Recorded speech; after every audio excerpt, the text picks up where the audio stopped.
Alright, let's see what we got going here. We got going, that's going, that's going, that's going. That's going. Holy cow, we got things moving now, I think. It's always the problem with coming back on a, coming back after having a couple of days off from streaming. You never know what's working and what's not working. And for some reason, everything will be working, and then you come back, and all of a sudden, nothing is working.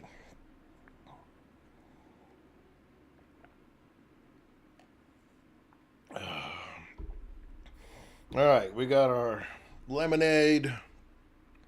We got our water. We turn our phone off so it doesn't start ringing. And we are back with StarRupture. We are going into episode 5. And maybe let's load. Come on, let's load. Load that game. Maybe. Come on, gotta load the game. Load the game.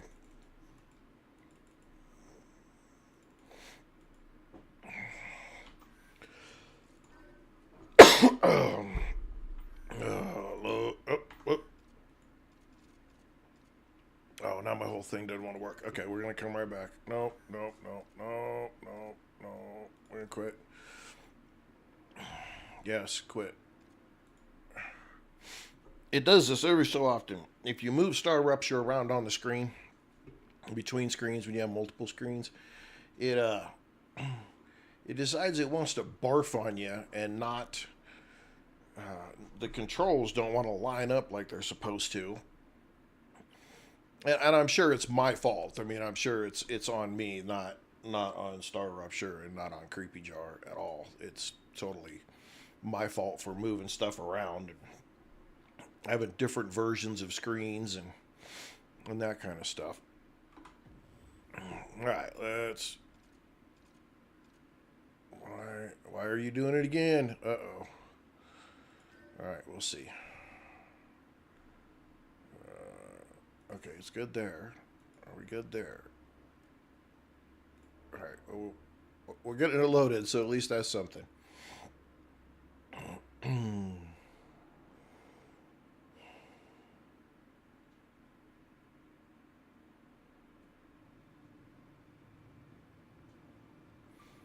All right. Oh, it looks like we need to heal ourselves. Let's use our handy dandy freaking Jabber 5000. Yeah, right into your freaking chest plate. Ugh. You know, that shit hurt. Alright, we look like we're at our main base here. What are we trying to accomplish? Now, let's look at what we're trying to do right now. Right now, we're doing glass. And what is that going to get us? A large habitat. That's not going to get us what we want. So, what do we got to go look for? That is chemicals. That is what we're working on right now. That is stabilizers. So, we probably need stabilizers and heat-resistant sheets and stators. Wow. We need a lot of, like, the basic stuff here. Let's take a look at our recipes. See what we have available. We need inductors, which it doesn't look like we have any inductors, at least not right now. We've got lots of stuff to start building though. That's a bonus. Let's see, what else are we missing? Fabricator. Oh, we don't have the stabilizer blueprint. That's why we're not making stabilizers. And the furnace, we don't have any of the stuff we need here. Oh my goodness, man. Need applicators. We should have plates somewhere. That should be somewhere we should have. Okay, we're missing a few things here. Shit. Let's go here. Let's do this real quick. Get the 2,000 data points off of that. Oh, are you kidding me? It's off here too. Oh, all right. We're just gonna have to deal with it.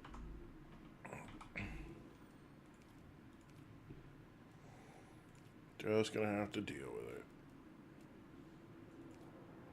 Oh, man. I don't know if I can deal with that. That's crazy.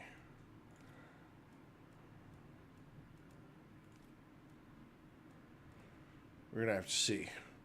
This may drive me bonkers. I don't know. There it goes. Okay. Maybe. Maybe not. Maybe not. Okay. We need to... I think we're stuck with going to have to go exploring. I think that's where we're actually at. Which means we probably should put some stuff up. Make sure we have some foods. Maybe top off our ammo just a little bit. Those... Okay, we can take that. Let's take that. We can grab that. We don't have anything good in there. We don't have any ammo, but I could put that up. We only have one meteorite heart, so we're going to have to find some meteorite hearts. We have to have some more ammo somewhere. Yeah, there we go. I say, doggone, I know we got some. That's a weird little bug. Okay, where are we at with food and water? Let's go ahead and use that now. Yeah, that is going to irritate the shit out of me. I don't have anything I can put on these rotors. That's fine. Let's just ditch it in here. That in. Okay. Yeah, that's probably gonna irritate me really bad.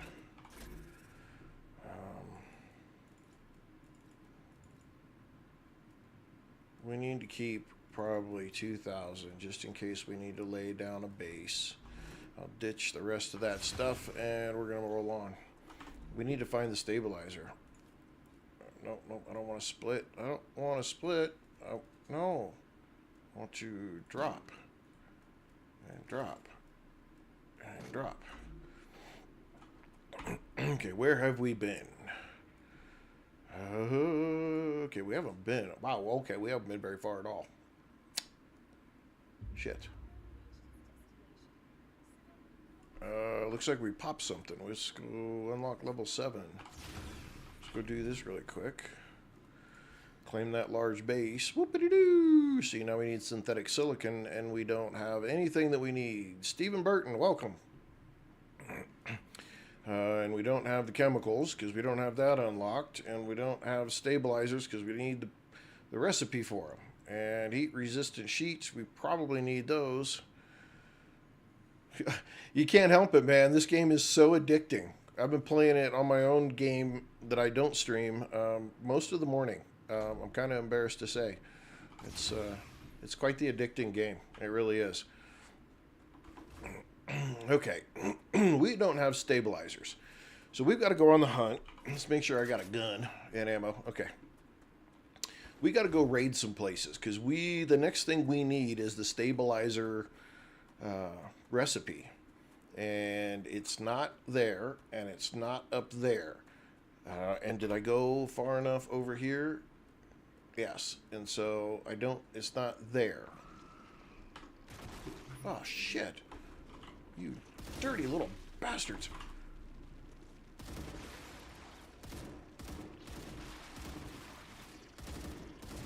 Woo! See? That's what I said. Gotta have a gun. Gotta get your gun. Ooh, you crazy little bastards. Come flying out of there. All I heard was the screaming, and all of a sudden it was like, damn! Okay, we turn the sound up just a little bit so everybody can hear it. Hakuji, welcome. Okay, so we've been here. You know what? We haven't been right there, actually. Man, we went all the way out here and did this one, but we didn't. No, we did right there. We've been there. Okay, no. So we got to go on the other side of it. We got to go on the other side of the hill. We got to go reach a little further. There's a base over there, and when you go over the hill, there's a base on the other side too. And I can't remember where the stabilizer's at. I can't remember if it's over there or if it's over there. So, we're gonna go this way.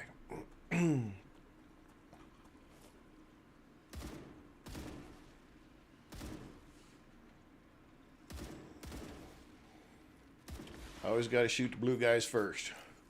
Our stuff takes away, that blue stuff takes away your shield and your ability to regenerate. So you gotta ditch that.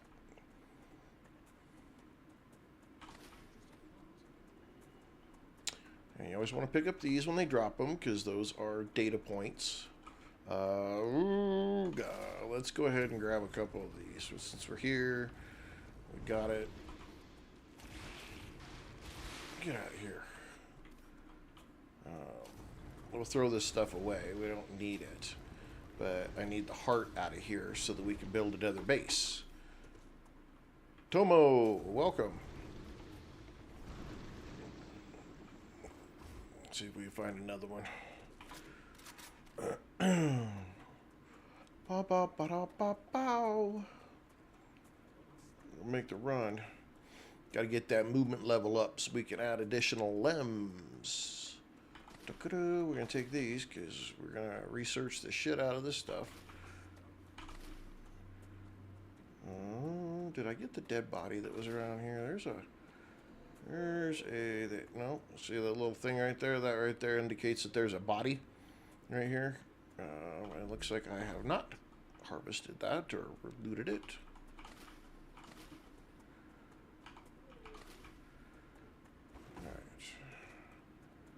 Rolling on. Billy Jones.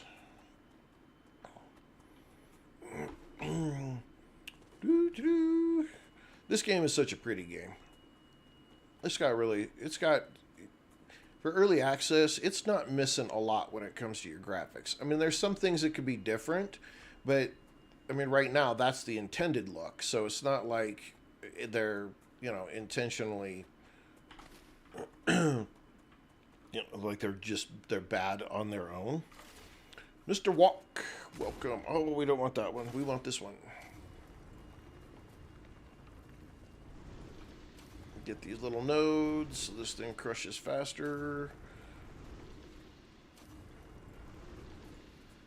And where's another one? Sometimes there's not. So it's up over here. Or is it up there? There we go. Okay, we need those hearts. Meteorite hearts are needed so that we can make base cores.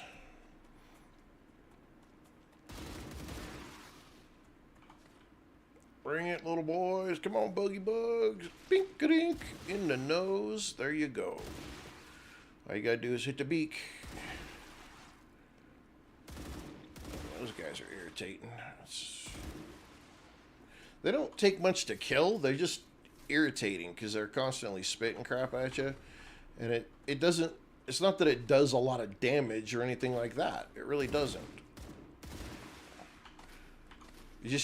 There's a couple of spots where there's about 8 of them that attack you all at one time, and they always try to keep their distance, and that can be a real pain when they start trying to do that, because then you're chasing them around, and you can get drug into other fights with other little buggies when you're not paying attention to those guys.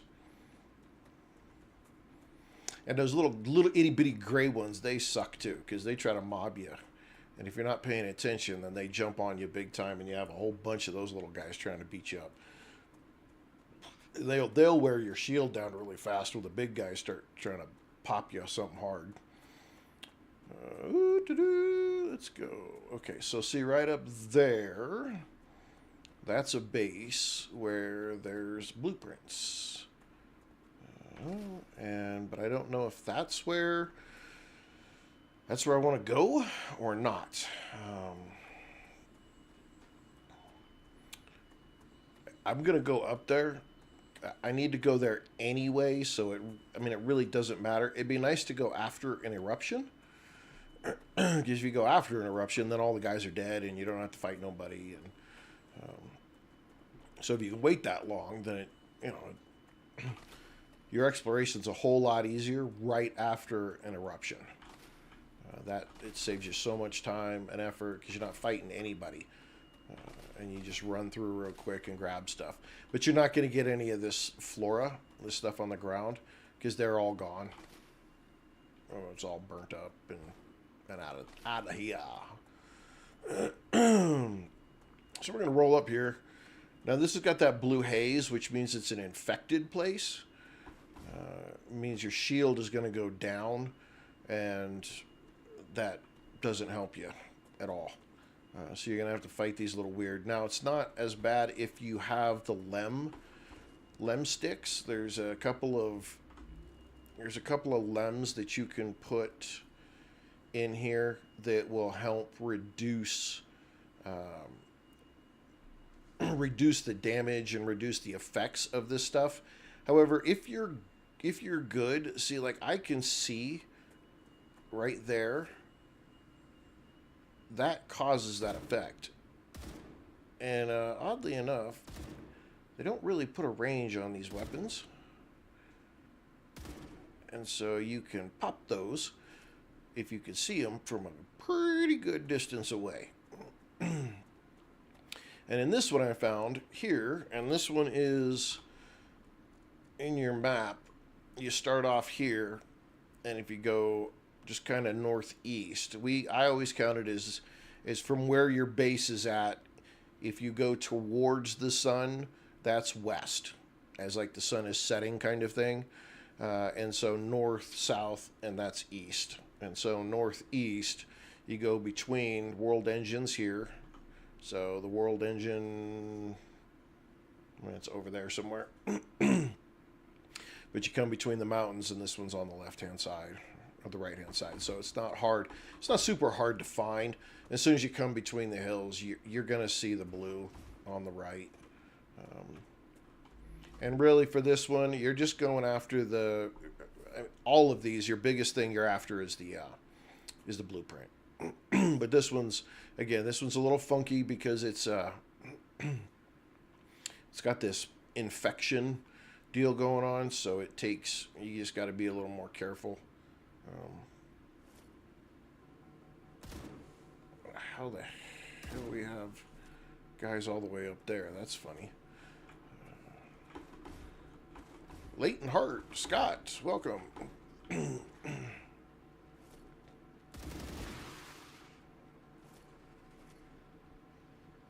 these guys are trying to pop me from a good distance away.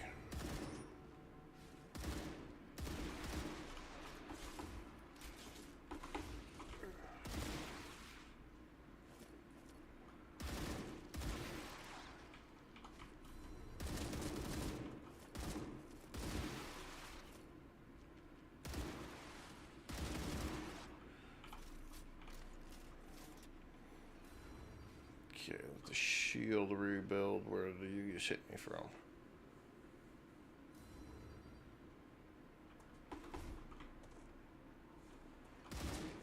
Haha. Loser.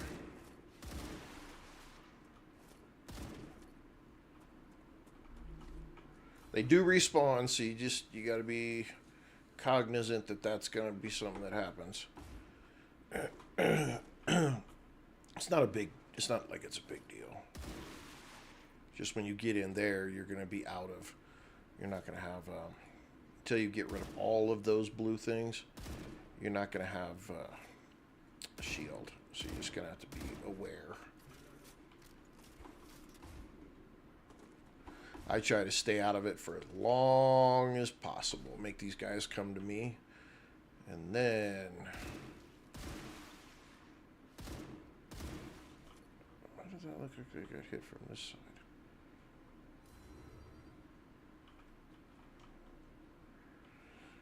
There you are. Gotcha. Alright, we're in it now.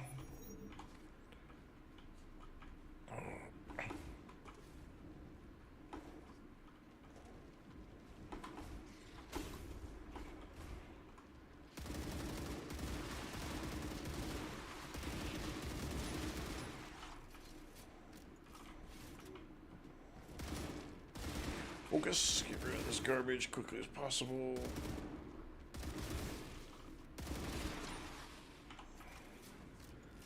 See, because now I've got no shield.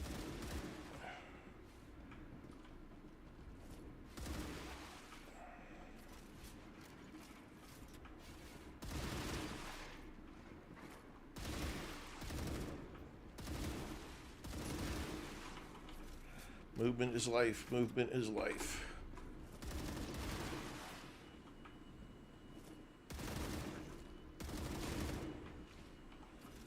There's still more up there. That's why it's not cleared. Ooh. Double jump is your life. Okay, that should let us clear out the garbage. Takes a little bit, but there it goes. Once you clear it out, then it disappears and you're all good. You just have to deal with these guys, but your shield comes back, so you're good.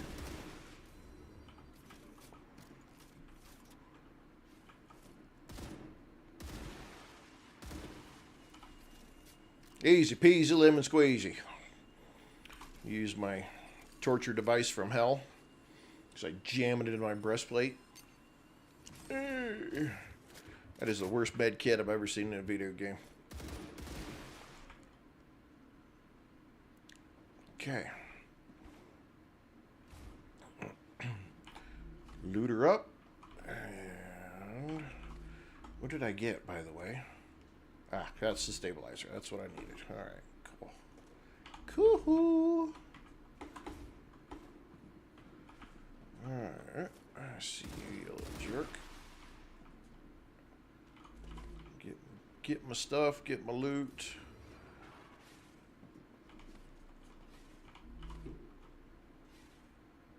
Are you in the wall? Okay, we're not gonna mess with that. Loot the bodies, get the good stuff. Personal diary. I've read them. I usually don't read them in game, or at least when I'm streaming.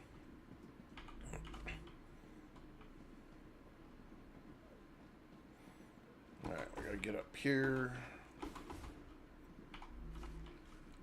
Yeah, he's stuck in the wall. We do that from time to time. Oh. Gotta read these. Basically, they created these idiot things. Some mutation and things like that caused them. See if I can get this up on this wall like this. Okay, whoop. He did it. He did it. All right, let's okay, let's get the hell out of here. I'm just grabbing all this stuff. I'll use some of it, or I'll put it in the new base that we're gonna build here in just a minute. So always want to keep yourself building some kind of base as you're moving along. That way, in case a rupture comes, you're not panicked at the last second. You've got somewhere to fall back to. And I know for a fact that right down here is where I want to build one. And I'll show you why.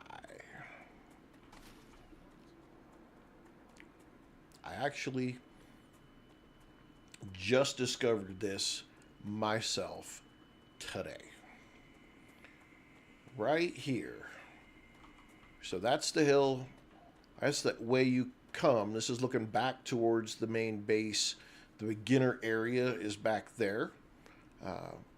And so when you come through and out of that valley and you come into this area, okay, it's all wasted area. You come into this area. If you come in from that direction, and I'll show you again, you start over right here.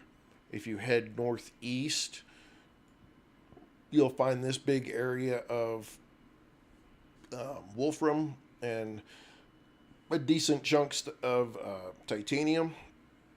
You go up that hill and go between the mountains. So this is us looking back at those two mountains in the opposite way. And you come up through that. If you go right up the hill, you go to that base we were just at. If you head kind of left, you're going to run into this. These right here,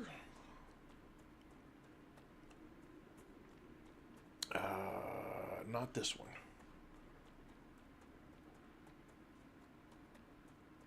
Over here. So see how these they have some gaps. There's some openings and stuff. This is how you can tell that's not a pure. But if we come over here, and this is also where you find these serpent roots in this area. This is what a pure node looks like. So pure nodes of wolfram. There's 3 of them right here. How covered that is. How, I don't want to say solid, but there's a whole lot more. There's, get out here, you little freaks. These are pure nodes of wolfram. You could put a base up in here that you've got wolfram. Right over here is I haven't unlocked it really in the map, so I'll have to show you. You've got the wolfram. There's sulfur right there. There's 3 nodes of sulfur that you can tap into later in the game.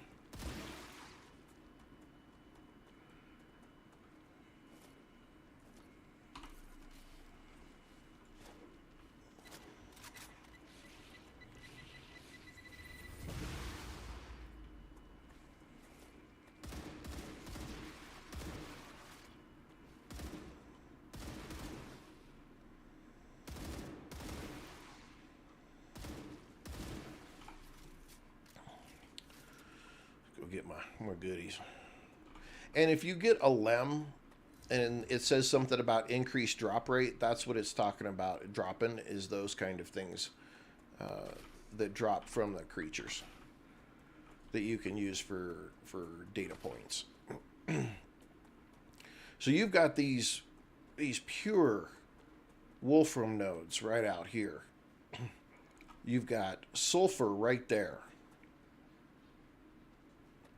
You've got, there's a bunch of bodies to loot right there. I'll do it in a second. That's a monument that creatures will come out of if and when you upgrade your base over here. And you've got, now these are fairly weak, all of these. There's two or 3 impure and 1 pure, or 1 normal.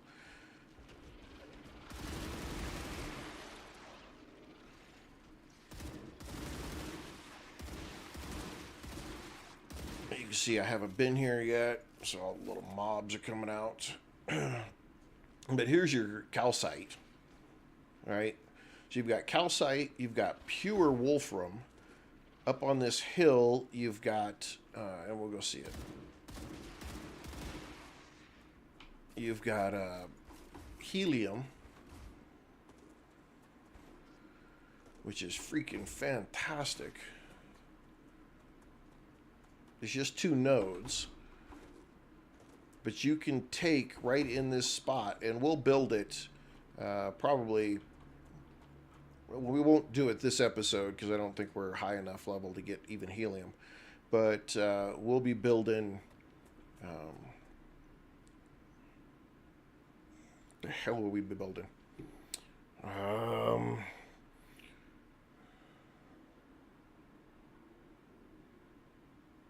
One of the higher tier items. I can't remember off the top of my head, but we'll build one of the higher tier items out here, and so it'll be a big deal. It'll be pretty awesome. We'll have quite the large base out here. And that'll do us. I'm going to set up probably right in here. I'm just going to do it now because I'm here, and we could go ahead and do it. Let's see, hit C, just so I can kind of would like to get those two right there, but if I, or that calcite, hit T, it holds that in place, and I could look. Timothy, welcome.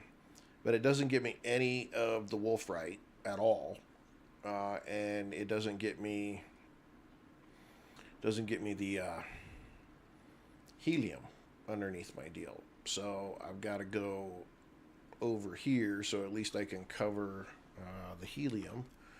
So we're going to come this way. I like to put my base cores and my base at least in a spot, if I can, that allows me to get multiple resources in one area. Wow, Wolf, welcome.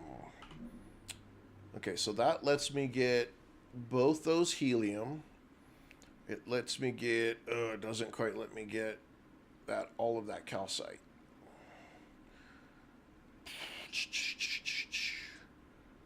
But if I go back that way, I'll get the helium, and I should get all of that stuff. We're going to go back the other way.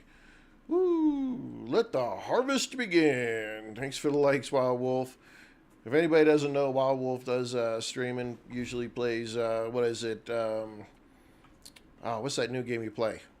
Wild Wolf? Ark. Not Ark. Ark Raiders, right? Play Ark Raiders?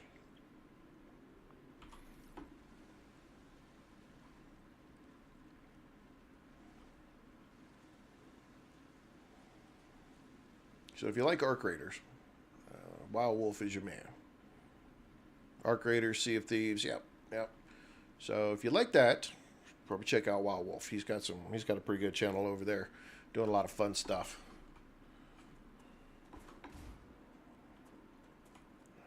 All right, I think we're actually going to squeeze ourselves. Of course, you always support the channel. Let's see. I don't know why mine does that. I can't fix that freaking auto save, and it constantly is freezing me up and stuff. Okay, so right there, I'm good on the helium. 1, 2. Let's hit T. It holds it in place. Okay, so I get the stuff over there. I get this set. I don't reach that. Really don't reach anything else. Okay, but at least I'm getting the pure Wolfram nodes, and I'm getting the helium and a couple of those weak nodes over there. So I'm going to go right there. All right, just click it. Bingo, there we go.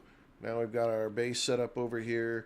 Now, one of the things that's a tip that I got from a different player, there we go, is a good way to protect your base is you do this. You just match up. What are we doing here? Okay. You put some supported platforms around the base core. Hit Y. Freeze this for me, would you? There we go.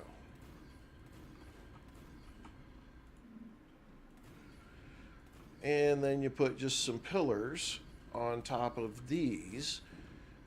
And that gives you...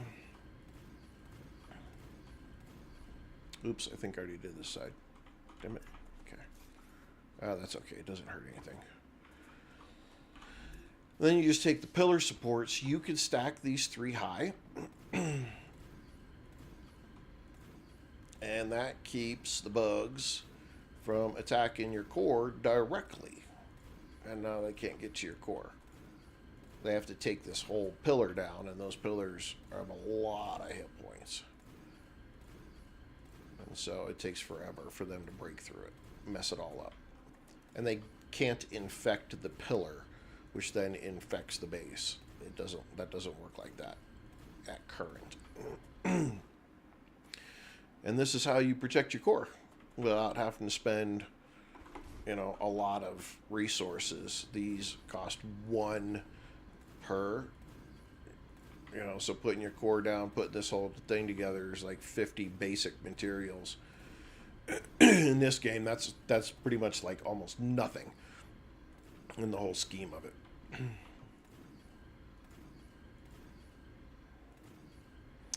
Peter Griffin, this is a game called StarRupture.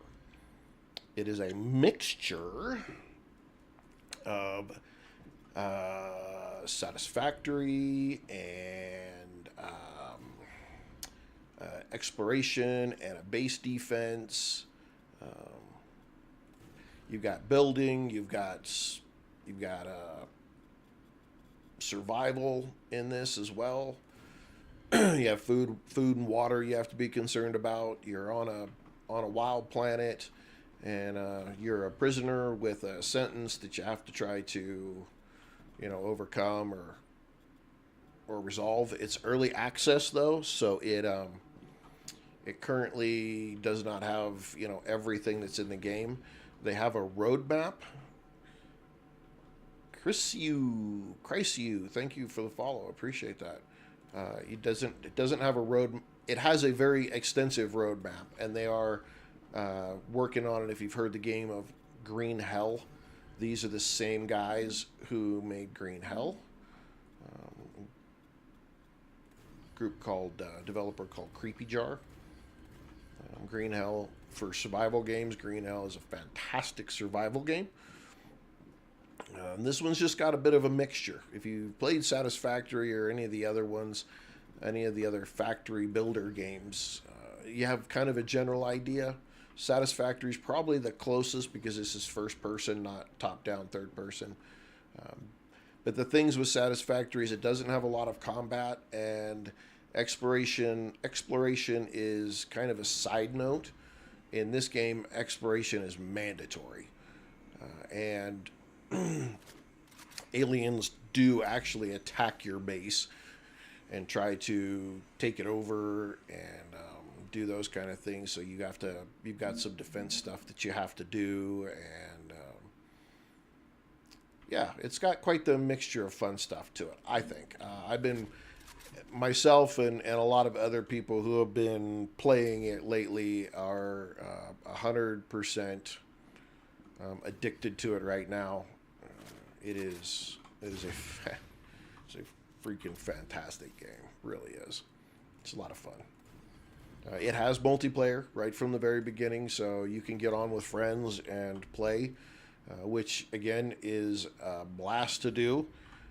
Like most games, there's survival and building. You've got the more people, the lighter the work, the less hands.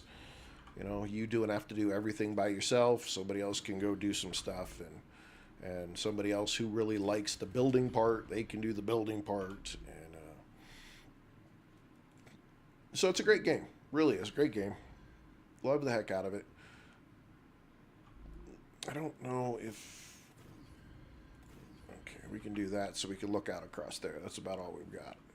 Put that there. I can look at that. I can see out there. There's a rock right in the way there, so I don't really care there. Okay. And the idea here is that you have these corporations. They're kind of funding the whole prisoner deal. And so you have to make these different items, and as you make these different items, you shoot them off into space to them, and you get rewards. It's kind of like the tech tree, that as it builds, you do more and more complex stuff, and it builds, and you get better rewards and things like that as it goes all the way up. Right now, I think 11 is the top level. Yeah, 11 is the top level for all of the corporations right now.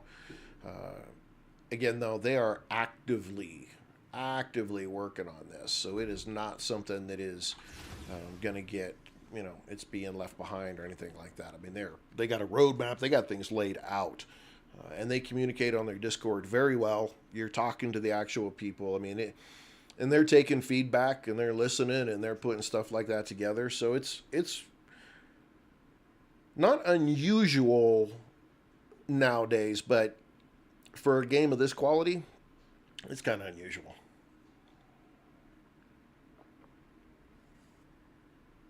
But again, these guys are awesome. They create some great stuff. I can't wait to see what the rest of the game's going to come out to be like. They do have an end game planned for it, so I'm sure that there's some part of the storyline or whatever that says, you know, hey, prisoner, you know, you do this much for us, and you know you can earn your freedom or something like that. Um, I'm gonna run right up on the end of this thing, but I think I'm gonna turn. Nope, I need this. My cursor's off by a little bit. I'm gonna put that direction. So other than also looking at the way that the node looks, if you go here, you can look, and it'll also tell you it's pure, meaning you're getting 8 items every 2 seconds. So you're pounding out the Wolfram big time. So that's a great thing because that means you need 8 smelters just for this one. And trying to get 8 smelters on this bad boy is going to be a lot of fun. But it means that I'm going to pump out Wolfram products like a madman. And I've got 2 more that are right over there as well. And so it's going to be huge. I got my warning. So I need to get my butt inside because the rupture is about to happen, and this happens every 40 to 45 minutes. We'll watch it from here. It's kind of scary. If you've never seen a rupture in StarRupture game, yeah, it's kind of it freaks me out even now every little bit. So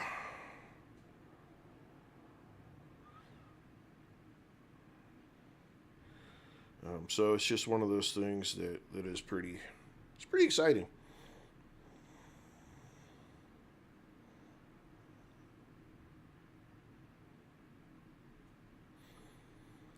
Sorry, I got too much.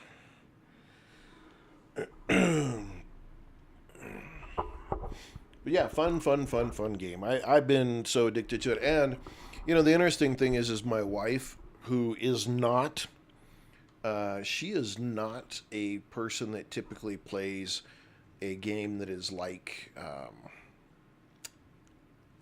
that's got building in it, where you're making a factory or a production line. Those typically aren't her kind of games. And she's gotten into this game. And it's not normally her kind of game. It takes her a little bit. I mean, somebody who's brand new, but the ability to build in this game is not so complicated that even she can't figure it out. I mean, she can. I help her, but she's never played one of these games before in her life. So, and she finds it interesting. She does like the exploration, though. Ooh, man. Ooh, it's the brightness.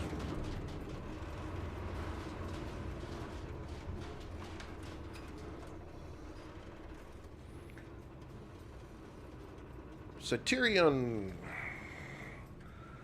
Welcome. So yeah, we've got some good stuff going on here, and we're going to continue to keep building.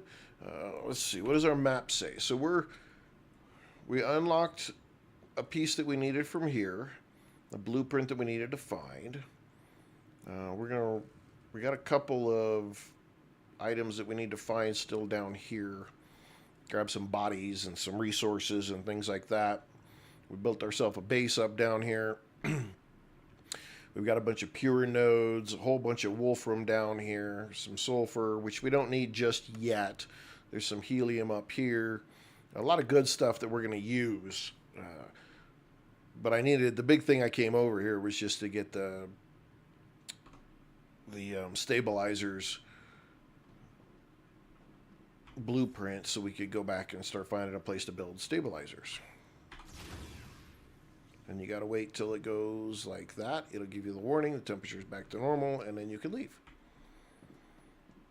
All right, so what do we have for power right now? Do we do? Oh, we do have. Okay, so we're gonna put these down. Do I not have enough? Oh, I gotta wait till the base core is finished. Cooling off. There it is. All right, there we go. Put some power down. Not enough resources. What? Okay, well, let's go in here and clear out some of our inventory. So some of the stuff that you have to do, you're looking for these data points. They help you out. So you find stuff you get from the creatures that you kill. You can get those, use those to get data points. Plus your exploration gets you these kind of things that give you good data points. And so you want to always go, you want to go looking. That's what part of the exploration part that just makes it mandatory to get out there and get looking. There we go. Now we can build stabilizers, I think. Come on. Okay, fabricator, we have everything. Furnace. We don't have anything yet we can do because we don't have any of these parts. And then you have this kind of stuff here where you're trying to collect different food types, and this helps you make food that lasts you longer, does better, helps both your food and hydration as you go along. I don't think they needed this many types, but that's okay. It just gives you variety based on what you've been able to collect in the area that you're in. These are important because you have some of the stuff you eat gives you toxicity, and this perfins removes your toxicity that you can get from items that you eat. All right, so let's see. We put some boxes here. Let's go ahead and put those and those. Let's put that with that. Let's get some regular 9mm ammo there. Let's go ahead and put some of this water and food over here. So we're not, if we have an emergency, we can come back to this spot here particularly. Let's fix it. Here's my food and water. So I'm going to use some. I'm not a fan of the click button kind of thing for using things. It doesn't float my boat a whole lot. I'd rather just double click it and be done rather than fighting with it.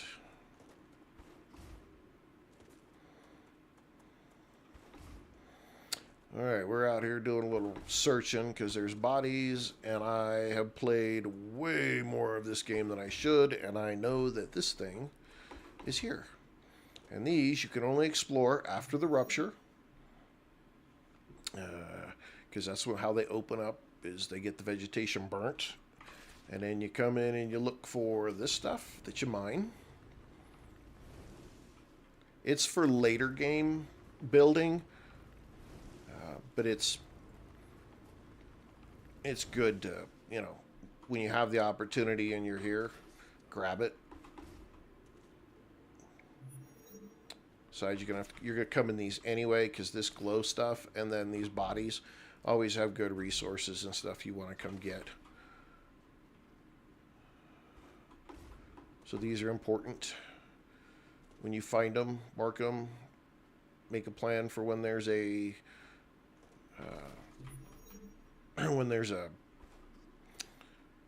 rupture, and then go after them.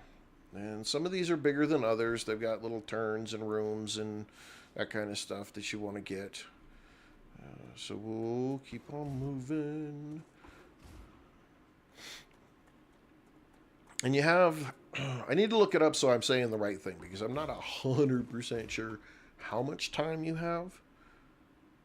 But you have, I think it's around 2.5 or 3 minutes that you can run around and there's no creatures.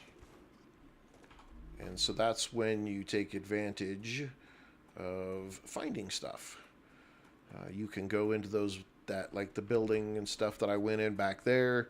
You go in that when there's no creatures, and that saves you fighting, a whole bunch of creatures. You can run through that whole thing and loot it really quick, and then get the heck out of there, and now you don't have to fight anything.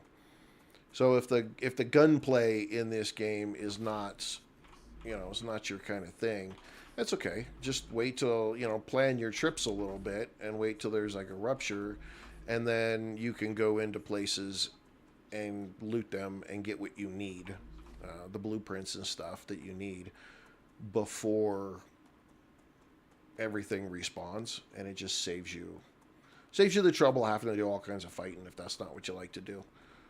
And then you only have to worry about doing a little bit when you're doing your own explorations and running around doing your own stuff.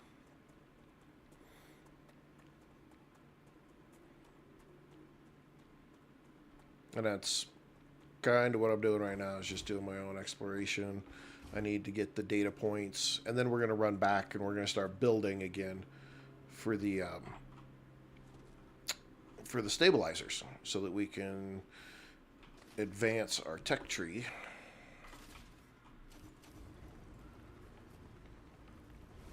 And we can get to some more of the advanced materials that are a little bit more complicated to build.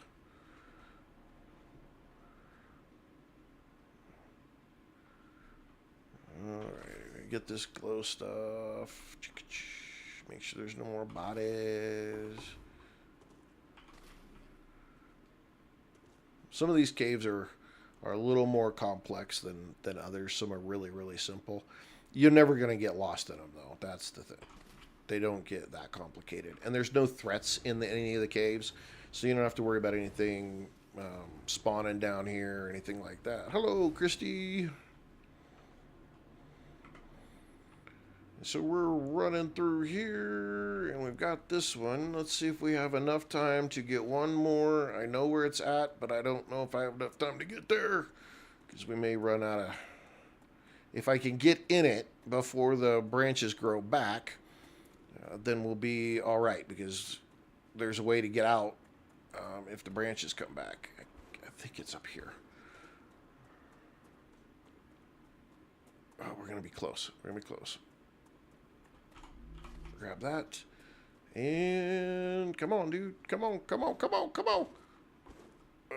There we go. Okay, now we're in this one. It's easy peasy. Easy peasy. We just loot it out. Dun, dun, dun, see. I don't read a lot of these, but some of these people fall in here, do bad things, or they can't get out. They suck because they're stupid. But this planet has had things going on it from the corporations for a while. So that's why these other buildings exist, and you'll find these bodies and stuff like that. There's stories in each one of these places. If you read the lore, they've got little stories for each different spot. So if you're a lore geek and you want to read every little piece, there's lots of stuff to read. There's voice memo stuff that you stumble across, and it will verbally kind of tell you a story that was recorded of some event, which is all cool stuff. Okay, maybe get out of here. Oh, and I did it. The whole thing in time, even. That's cool. Yay me! All right, let's get my gun back out, because creatures are gonna start spawning here in a second, and we need to get back across and out of here. Alright, we got a base set up over here. It's not one that we're going to use right now, so I'm not overly... I set it up, I put a defense around the core, and we're good. We had to explore, Christy. We had to go find the stabilizer. We found the stabilizer blueprint, so now we're going to go back. We need to make stabilizers.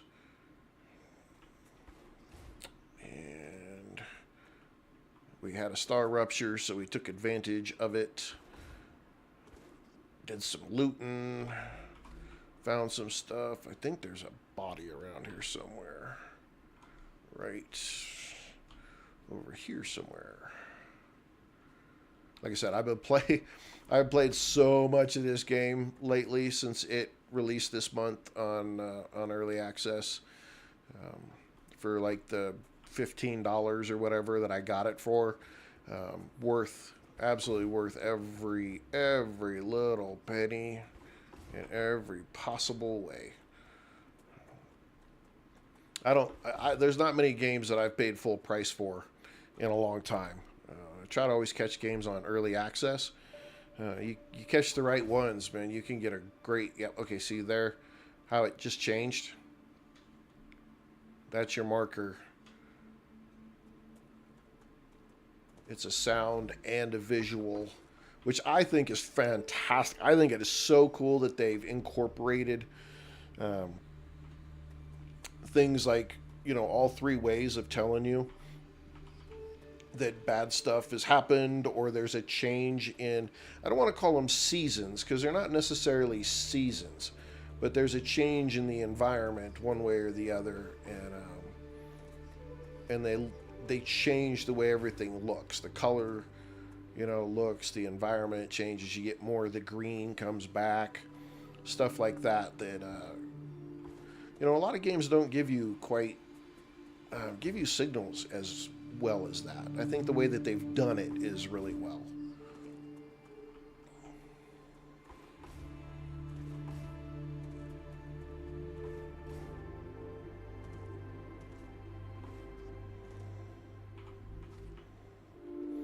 And to see how vast this game is, I mean, we were way the heck over there, came all the way across here, came up here. There's still a huge, you go out past that right there. You're going way out there. And there's the thing called the world engine. There's lore wrapped around it. We'll find some of it. But if you play this game, you'll get a lot of, they talk to you and you'll get to hear it and you'll get things to read about it. It's just the first part of the game, because there are spots where you can see off into a radiation zone other big items like this that you will be able to go to in the future. So it'll be pretty fun.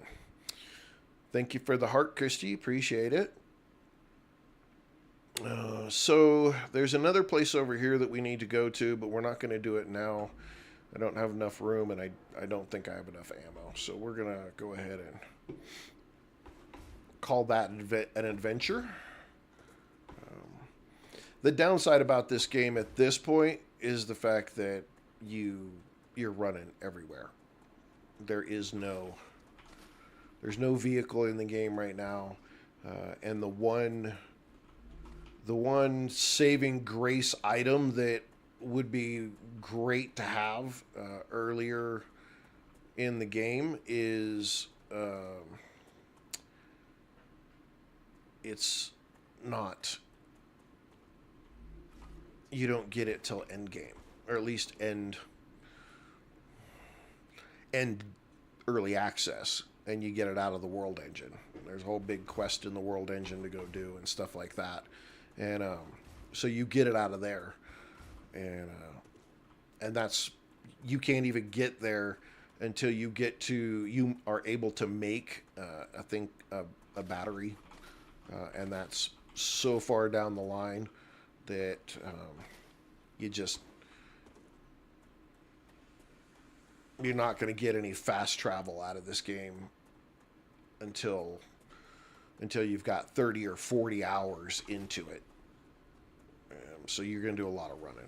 So anything that you can find that gives you a stamina boost or stamina regen, those kind of things like that are really valuable, because they save you so much time. And you'll see that you unlock, these are lems, and you collect these little things right here, and they give you added, I don't want to say abilities, but they give you benefits when you're playing the game. And so it helps you see different things and increase your health and increase your shield and increase your stamina and increase your stamina regen, and that kind of stuff like that. Attributes, Scott, thank you. Attributes. My brain was struggling for the word. So yeah, you get attributes. It helps your general character attributes. Um, Thank you for the likes, Christy. Very helpful. But there's some food that'll give you, a stamina or energy boost. Some liquids will do it. Most of the ones that do it, though, Buzz Light. Did I miss you come in, Buzz? Well, thanks for stopping by, dude. Appreciate it. I missed you joining. So that's one of the there's a lot to this game. Exploration is mandatory. You've got to do the exploration in this game. Fighting, not so much if you want to get the timing right. But there's a base defense piece to this game that if you upgrade your core so that it can handle more heat, then what it does is it triggers basically the start of base defense. And every so often, the nearest pillar will have a light come down from the sky, and it'll spawn in bugs, and they'll attack in 3 or 4 waves. And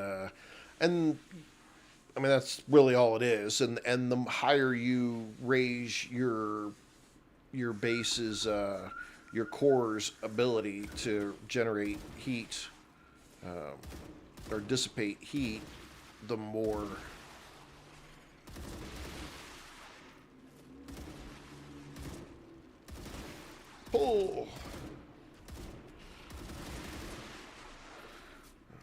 the heavier the attacks will be, the stronger the enemies will be.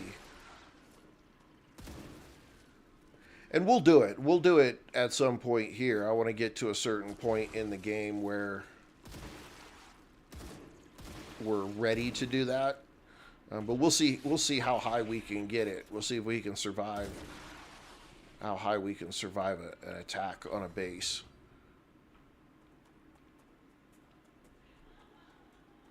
If you're prepared for them, it's not that big of a deal. I don't think. Ooh. See, it's that stupid auto save thing, and I can't get it turned off. That's the crap thing. It's like there's no way to turn off the autosave or adjust the time frame. And I don't know if it shouldn't be my computer that's having that issue. I have this on my SSD, so I shouldn't be running into any kind of issue with it. So I don't know why it does that, but let's run back over here to the base. Let's regen everything. Looks like we need some water. Probably need to grab some food because what do we got? We use those.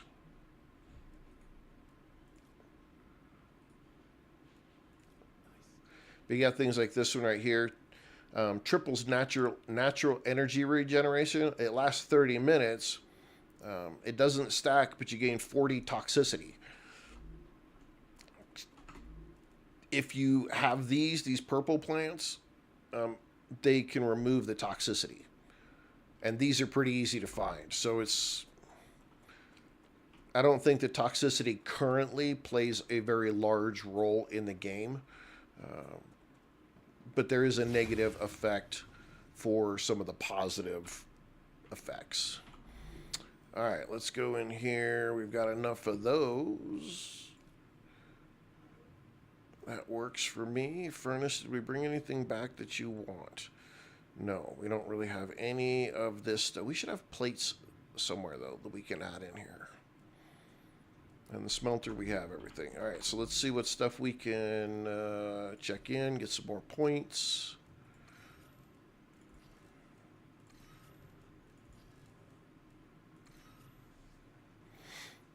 Let's see. Okay, we need to do the food stuffs. Let's do the food stuffs. My cursor is off. And I don't know why, and it's making things a little more difficult. Yeah, you unlock this right here, and it removes all 70 toxicity. So you can take a whole bunch of stuff with toxic issues, points and whatnot. And it's not a big deal. And I don't think I've actually unlocked anything with these glow caps. Doubles natural drain resistance. Gain 40 toxicity. This one here. Natural heat resistance. I haven't run anything with heat that's caused a problem. Infection resistance. So when you're going to that one base we went to, or one of those stupid blue bugs explodes on you, that's how you deal with those guys. All right, let's take that back. Let's take that back.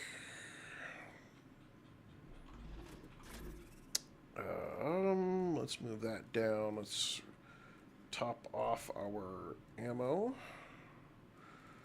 So that's not an issue. Foodstuffs.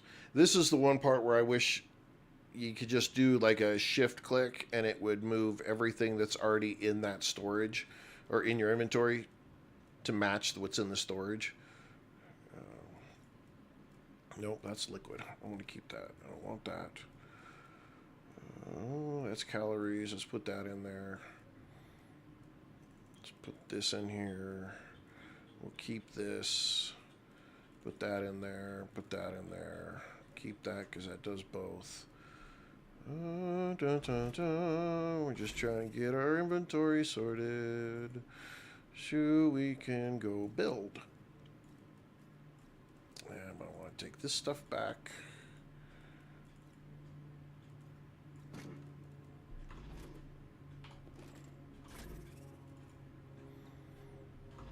Did I make it upstairs? I did make it upstairs. This is your LEM. This is where you can take these and put them in and out. In this case here, all consumable stats increase by 35, but right now I have increases maximum health by 25. This is reduces infection buildup by 20. What do we got? What did we pick up? Drop chance by 25. Another max health. Aim speed. Let's take this one. Let's switch these out. Okay, so that gives us some more health. And then that's a fog of war. What do we got here? That's by 25. So let's take these and swap those. Now we can see further. It uncovers a larger section of the map. And then we'll put what we brought home with us in here.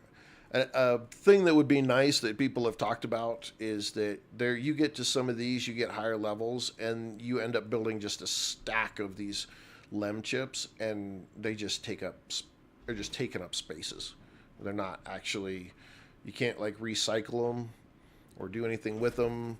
You're just kind of stuck, and that sucks. Put that in there. All right, let's... Oh, no. We want to put this up. We don't want to lose that stuff. Okay. All right.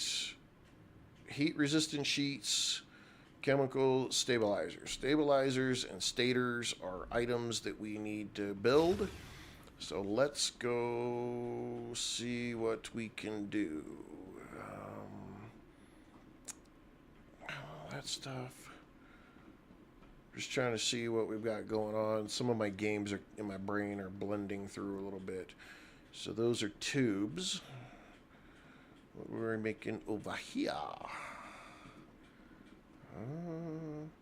We're making titanium housings.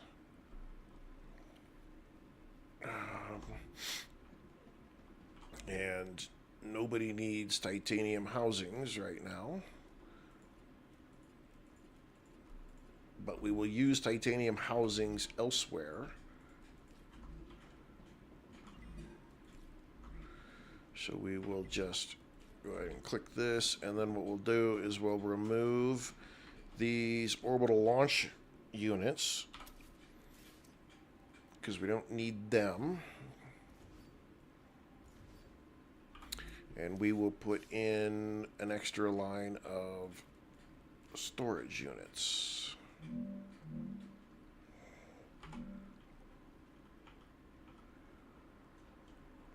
Come on. Actually, I'm at the base. Let's use this.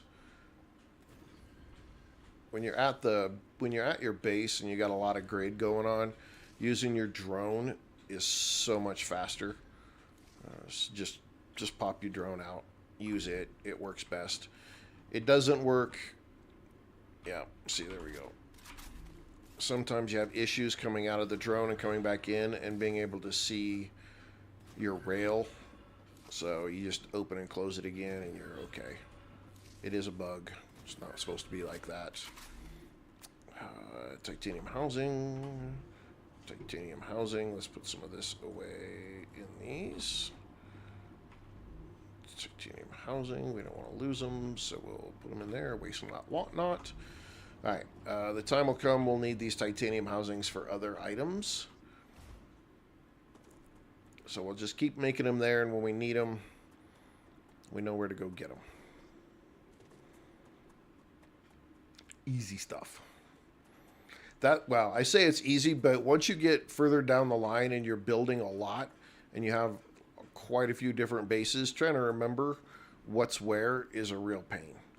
And you can't do any adjustments to the map. So you can't, if I hit the map and I try to say, you know, relabel something, I can't put a marker down, I can't relabel anything. There's no tags, there's no signs, there's none of that kind of stuff that I can put up that lets me identify what a base has got. Alright, bunch of ceramics. We haven't done anything with the ceramics yet. But we need stabilizers, and I believe, if I come over here and look, stabilizers,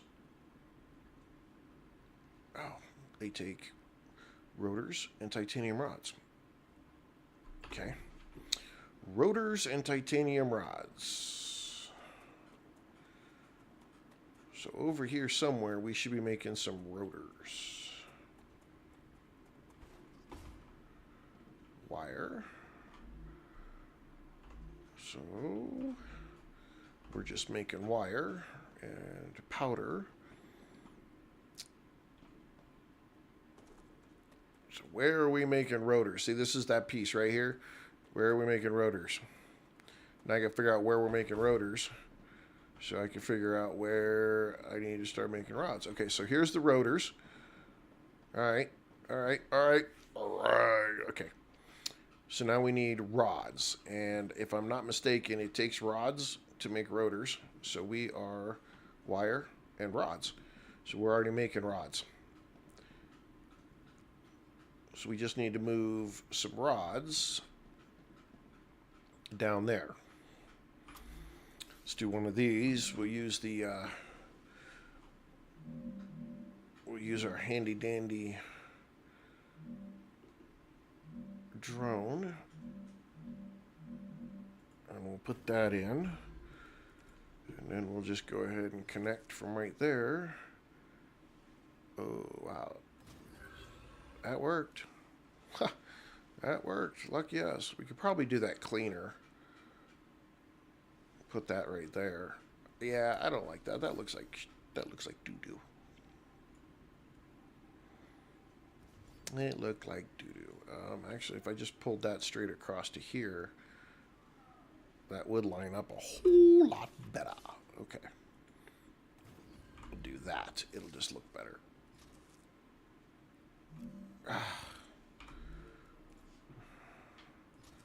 If you cancel something out when you're using the drone, it literally drops you completely out of the drone.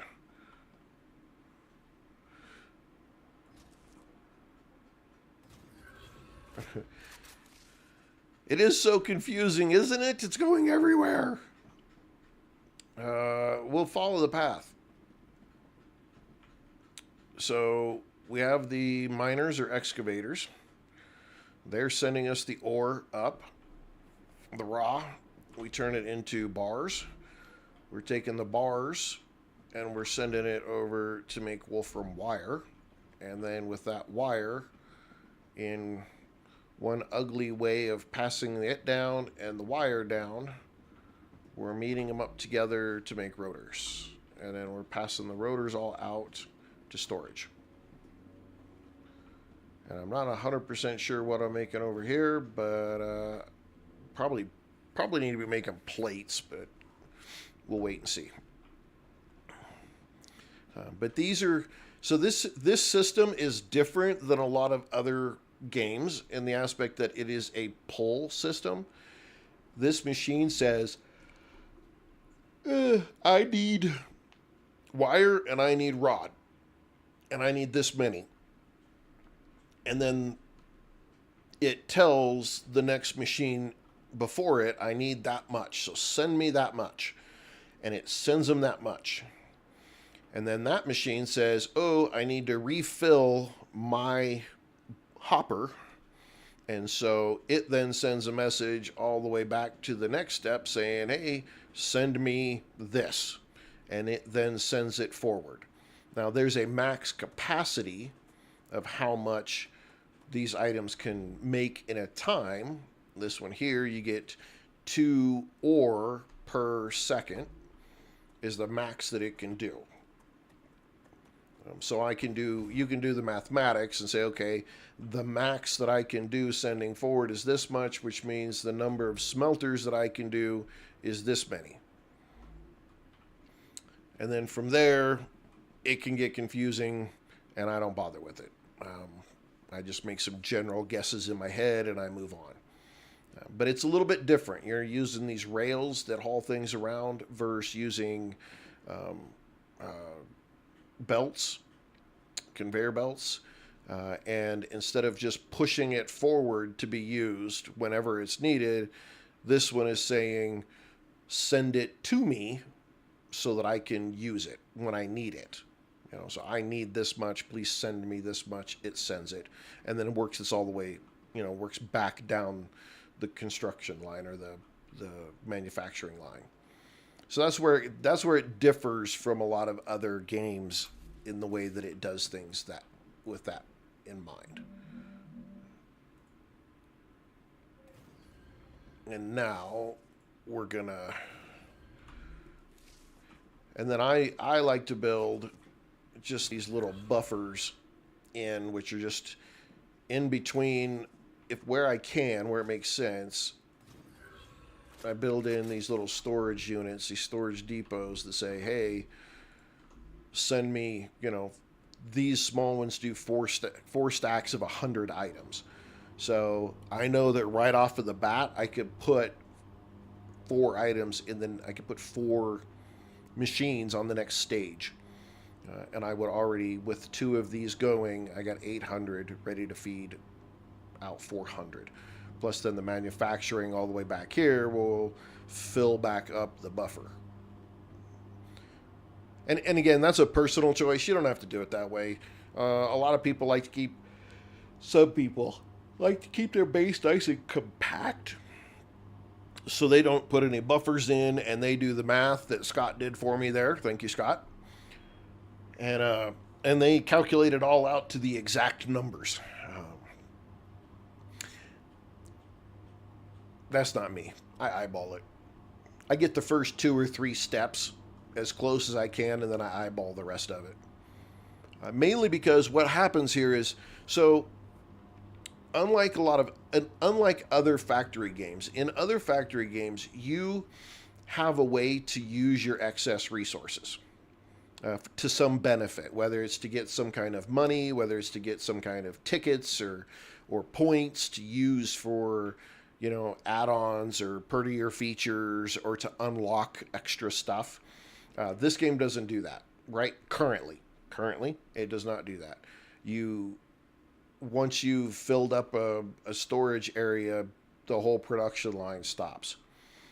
So that's why I'm not overly worried about it, because at some point in time down the production line, it's going to fill up whatever my final storage is, and then it's going to back its way. It'll all back up and fill everything up on the way back, and you won't. Then you're going to have extra coming out of your ears. So for right now, once I get past the first 1 or 2 spots, I don't get too worried about it. All right, so we need these 2 items to now make stabilizers. Shoo-hoo!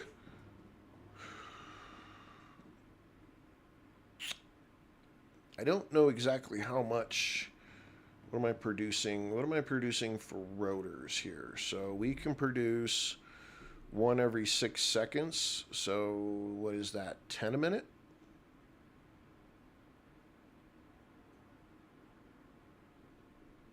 I think that's 10 a minute.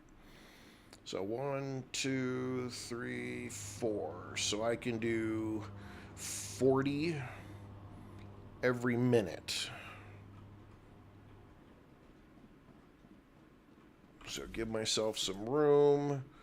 Come in here and get my fabricator. And hit Y and hit C so I can kind of see what I'm doing. Get my ins and outs. And trying to make stabilizers. And stabilizers are 10 a minute, which means that rotors could keep up. I need to be able to produce 120 titanium rods.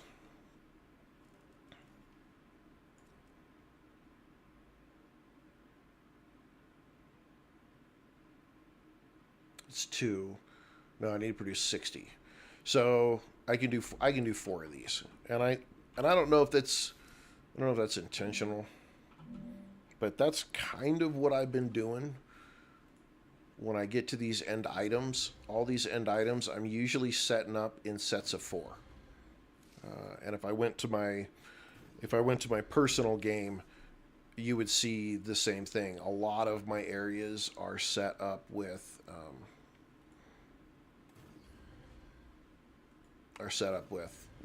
sets of 4.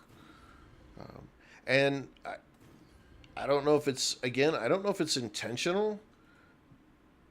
But if you look at the way they've got it put together with the nodes are impure, which you get 60 a minute. Then you get normal, which is 120 a minute, and you have pure, which is 240 a minute. And so if you look at that and you say, how many smelters can I do to each one of those? It's a set of 4.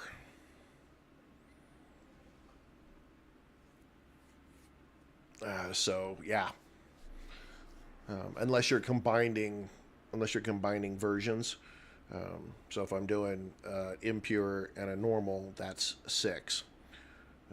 Then I'm going to get 6. But it seems to be coming out as evens, and typically it's in sets of 4. So that's what most of what I've got is sets of 4. And it seems to work, and I don't have to do a lot of math. Shabonish for me. All right. Let's go ahead and... oh, no. Okay. This I have to do... Okay, I don't like that. We got to remove this. This is a way to get multiple... You can put... I'll break it down here. I can run one single input line, and I can put both the rods and I can have the rotors run, and they'll run on the same line to where they need to go to meet the need of that machine. You don't have to... you don't have to put separate lines. That's a little bit of a bonus to the game. However,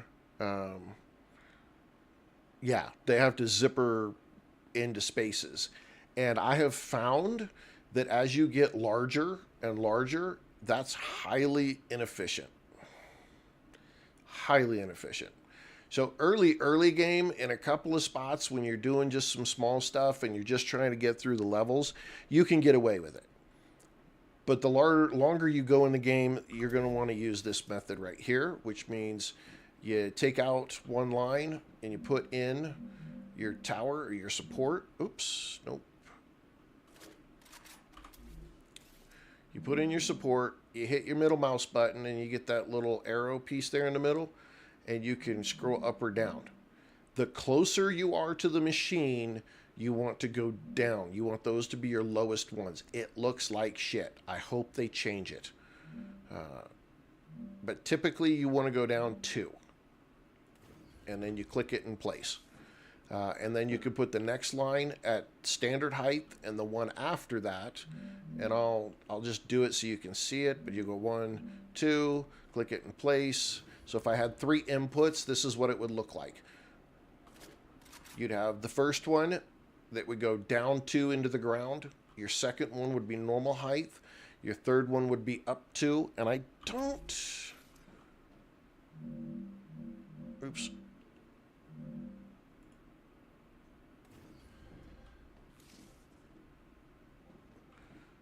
I think that's really close. It's not up 2, it's only up 1 from this one. So, so far I haven't used 4. Typically I'll use 3 and 1 that uses like the least amount of items. I'll let it load. So if I had 1 line coming in here, the first thing I would do is I would hook up the rail line that brings in the rotors. And I would let it shoot in all the rotors. So it would pump in 400 rotors first. Then I would put on the rods and it would force in 100 rods, and it would just filter in the rotors until everything was caught up. Or you can kind of cheat it, and I could do this, and I could take all 4 of those, and before I hook the machine up, I can tell it. Actually, I need to turn them off. I can tell it what I want it to make, and then I can load the resources into it. And when I turn it on, it's not fighting to send a ton of resources down the line. And so all it has to do then is just send onesies and twosies. And it makes it really easy to zipper it in and not cause a huge overload. It's just usually when you're first turning these items on that you have a lot of trouble. So if you're just going to turn it on and then you're going to walk away and you're not going to build the rest of the line for a while, then you can turn it on and go do that. It's not a... Oops, off. It's not a huge problem. It just takes a while for it to load. And that's where it becomes... Your system can get overloaded. Off. Okay, let's put these pieces in now.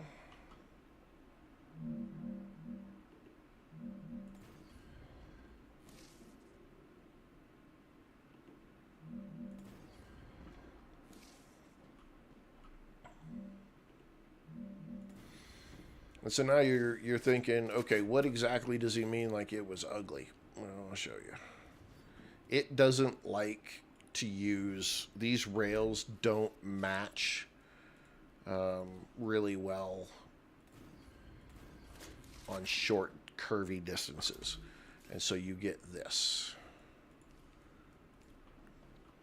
I'll go from here.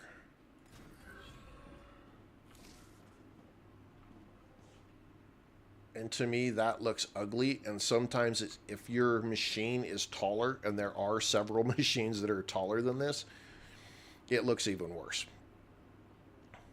It'll get all weird and twisty and ugly, and you're like, that's no way that actually works. I don't know why they made it so twisty like this.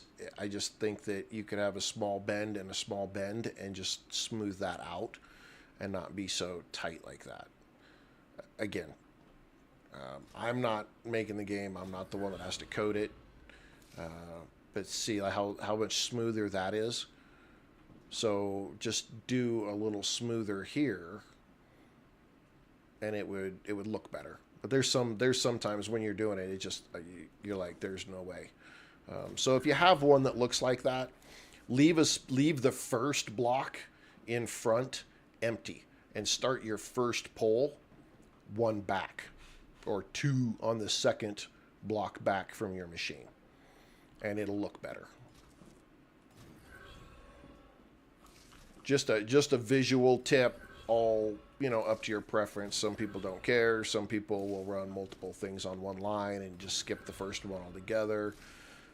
But for me, because I know how when you get complex and you're running 3 and 4 items, you're not going to get away with running 3 and 4 items on a single belt to a single machine. It will get way too congested, and then your machine never gets enough resources to keep up. And you're going to have to manually like hand load it. And at any point, one machine gets more or less resources than it's supposed to have, and there's other resources in front of it, the whole belt locks up.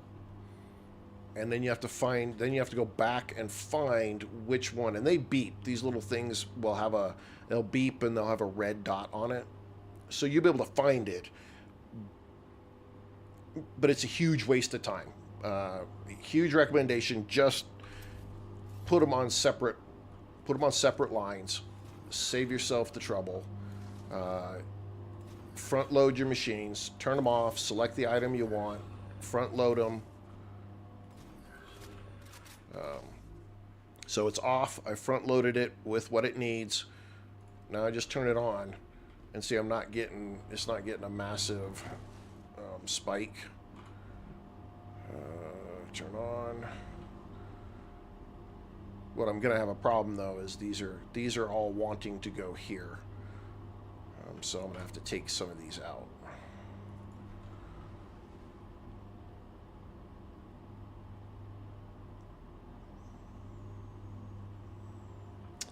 That's all right. We'll just do that.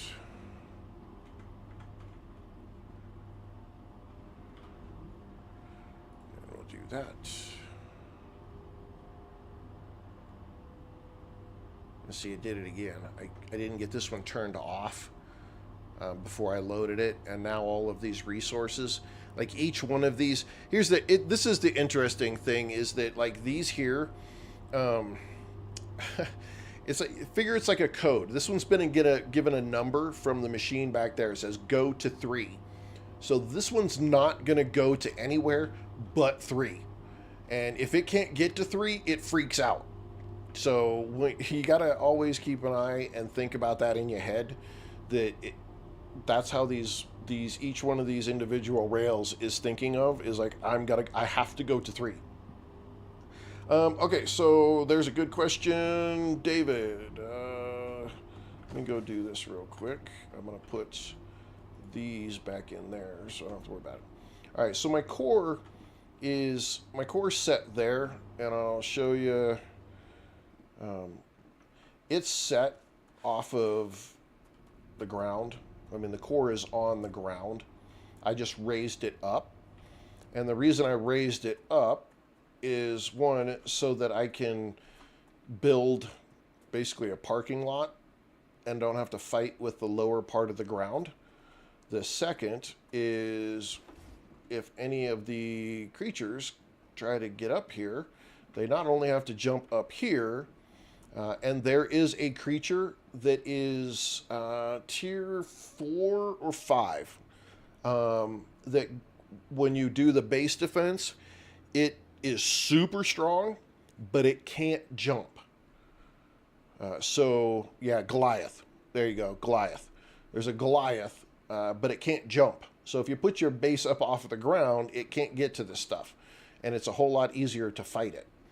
And then I put these pillars up, and so then the spitting creatures and stuff like that can't immediately get to my core and infect it. They have to be able to the spitters have to be able to shoot it, or they have to be able to get it to hit it. And they can't go through these pillars. So that protects my core 2 ways. 1, a Goliath can't get to it, and 2, they can't get directly to it and spit on it. So that's why it's high up. Now, I defeat the purpose a little bit in the thought process because over here they can just come all the way around. But I can set up guns here. I can set up pillars to make a defensive wall. So I have other methods. I'm not upgrading my cores just yet. You don't need them. You don't need to upgrade your core until you get at least sulfur. And even then, you probably don't need to upgrade your cores if you don't want. So if you don't want to do the base defense items and idea, you don't have to.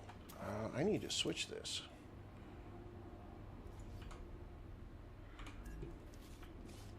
That's going the wrong way.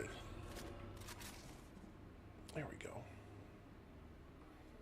Oh, now we got a wave coming. Let's get rid of my trash. Let's see. Drop. No.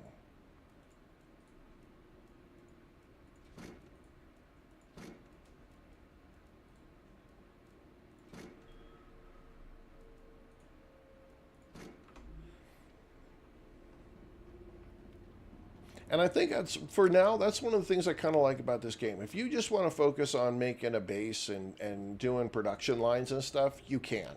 There's nothing that stops you from doing that. You have very little bug creature interaction that's bothering you. And if you need to go explore and you don't want to do the gunplay stuff, then you just wait till this rupture happens. It kills all the creatures, and then you've got, I don't know, 3.5, 4 minutes, something like that. And you can go explore and not have to worry about the bugs too. So there's lots of different things that you can do. Yeah, and again, you know, David, it's the same thing I say about 7 Days to Die a lot of the time, too. If that works for you, play that way. If you like that, awesome. I'm not one that tell you how to do it. If you want to put it on the ground and do it that way, go for it. It's just, everything has different sets of challenges to it. And I just try to avoid some of the easy challenges so that I can get to build and I can get to the higher levels. Go further, go out to other places.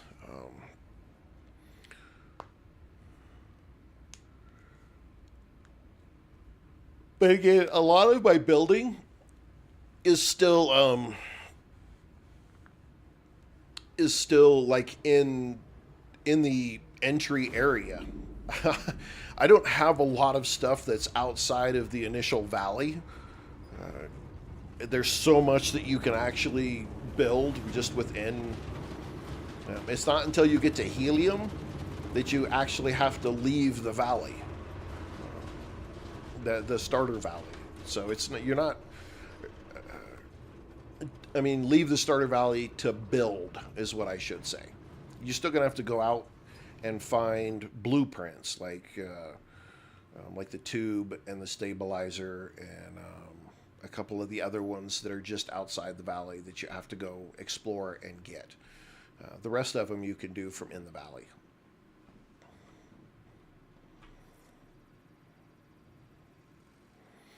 Oh, man. Scott, that is sad.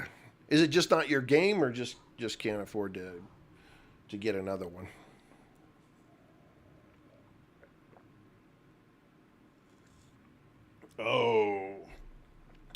Oh, I would say something like, you poor soul. Do you play on consoles?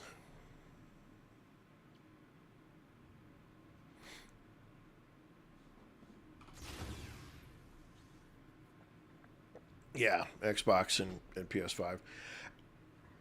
I I would definitely say that this is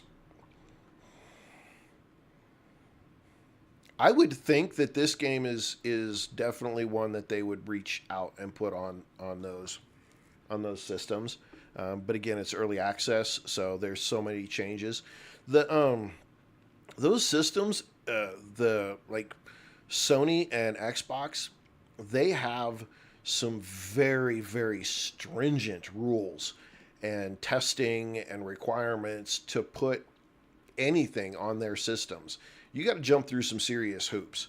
And I found this out because of what the Fun Pimps went through when it came to 7 Days to Die and their ability to get their game put on those systems. It took them a lot of work to do that, and it was because the requirements were just huge, and the testing and the proof that you didn't have bad code yeah, it was a lot for them to have to deal with. But once you get in the first time, then it's a whole lot easier. It's just that getting that initial code, and if you have lots of changes, then it's really difficult. So now that the Fun Pimps are in with 7 Days to Die, they don't have doing their updates is not a big deal to get approved for the consoles. And I suspect that Creepy Jar is kind of the same way right now. They're like, we're going to have so many large amounts of changes coming that we don't even want to get into that realm yet, because it's going to be a huge pain every single time we make an update. And that sucks. David, hey, thank you for the follow, David. I really appreciate that. Big time. All of you who follow and like and love the streams and support the channel, it's huge. This is a big dream of mine to be able to do, and I love doing it. I love talking to you guys about video games. I love playing them with you guys. I love getting your feedback on what I'm doing wrong, because I'm not a pro gamer. So you guys help me out a lot with tips and tricks that you guys know. And I enjoy that. I really enjoy that interaction with everybody. So, big props. Thank you all for supporting the channel. Okay. So we're not feeding anything there. We're not doing anything there. We're pumping this through. We're building up our supply here. So we need to set up these because we need to ship stabilizers off so that we can get to the next level. And then we need to do heat shielding, because that's another one that we've got to get ready to go. And everything you make, you have to take some amount of it back into your base.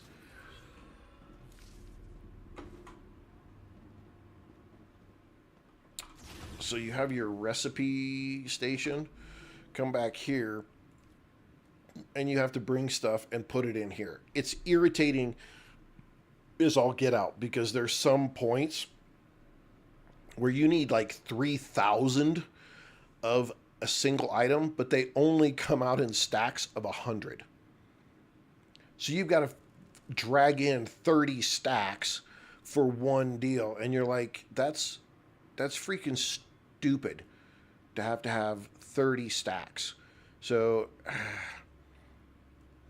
I would be okay if it pumped out in stacks of 100, but when it went to your inventory, you could do stacks of 1,000, like they do the basic building material.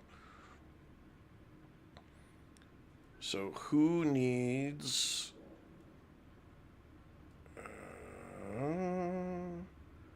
Nobody needs them for right now. Okay, we need stators, injectors, applicators, inductors. We can make inductors, so ceramics, tubes, and wire. I could have swore we were making those somewhere. Can we make applicators?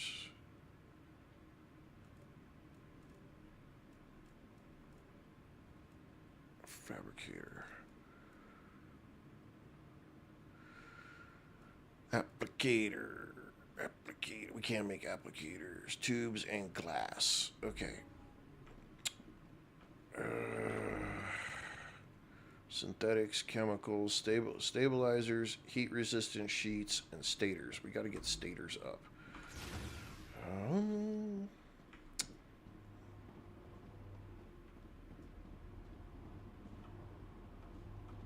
Okay, we're not making any of that stuff over here.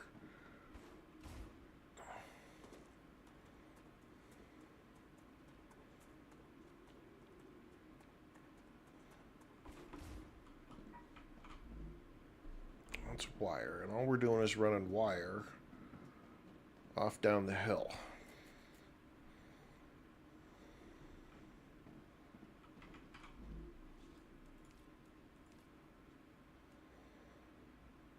Wires and tubes and ceramics. I think I'm making ceramics and tubes. Tubes are over on the other side. I'm making a whole bunch of ceramics, I think right here. Yep, ceramics. We got the wire coming in, so we got 2 of the 3 things that we need. So where are the tubes? We gotta go find the tubes. Who's making tubes? Where are the tubes? The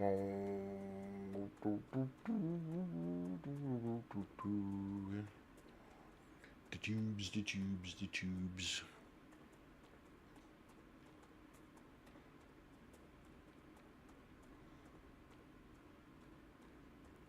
Those were housing.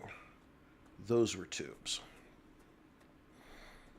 Now, the question is, do we haul the tubes all the way down there, or do we bring those items and we do something here in the middle?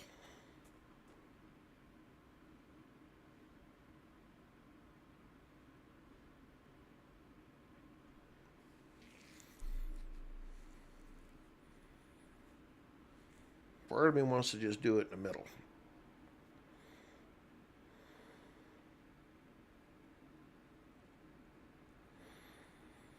I could. The problem that I've run into with that, Scott, is that because it's a pull system, it it's not as efficient. And if it has to pull a raw resource all the way back from the beginning of where it starts, it takes a long time to catch up, especially if it's going from a distance. And what I found is once you open up where you can use the drone to ship stuff back to different places, that drone is really, really fast. It jumps places really quick. And the bigger your base piece is here, the more stutter you get because it tries to recalculate the entire base's both power and structural integrity. So if you break them apart, even if it's by one piece, you don't have it lag on you so bad every time you add something new. And it's kind of a known, it's talked about on their Discord pretty heavily. And all that is just it's an optimization deal because it's early access. And so they haven't coded it to be like, just check, the 10 blocks around you versus checking the entire attached base. And when you go to drone stuff around, because the nearest sulfur is over there and or way over that hill, as well as the helium's over there and over that hill, trying to pipe that kind of stuff in is a pain. So the best way is to build what you need out there, and they've done a good job. I'll give you a prime example here. So to make one of your sulfur items, you need helium and the sulfur. And so here's your helium and here's your sulfur. And actually there's another helium node up here. So you just run them short distances right here and you just build it right here. And then you, whatever that piece is, you can put like a distribution base. Yeah, 100 blocks is easier to process than 10,000 blocks, and so that's exactly. So you can make your final product here and then ship it to another spot for better, for the final production line. It works. It works way better than that. It works better than it is in the way that I'm saying it, if that's the right way to put it. But power also goes through your rail lines, so I can have more than enough power here and more than enough power for here, and this will power over to here, combining with that power, combining to this other platform that I'm about to build out here. And so it's got, there's some really good mechanics that work out very well for this. Okay, I want to ship the...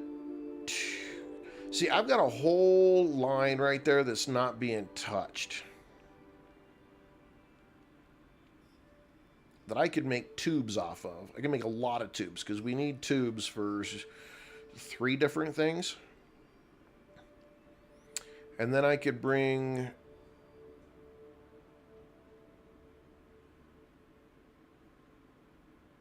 That's a long way for that wolfram. I wonder if I could bring the wolfram from right here. How much am I making over here? Or am I making wolfram?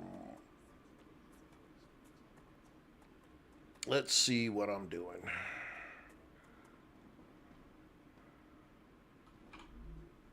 I'm making a whole lot of wire right here. So I could take this wire.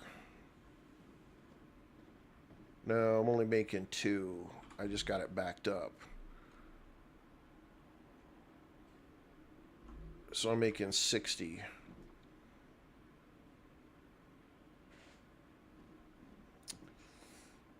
I don't want to touch this powder because I take this powder and rods and I make bullets.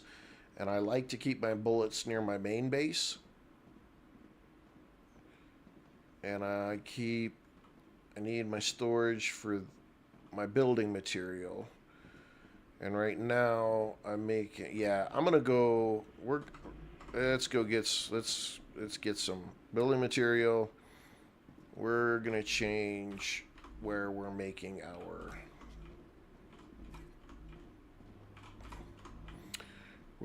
our tubes.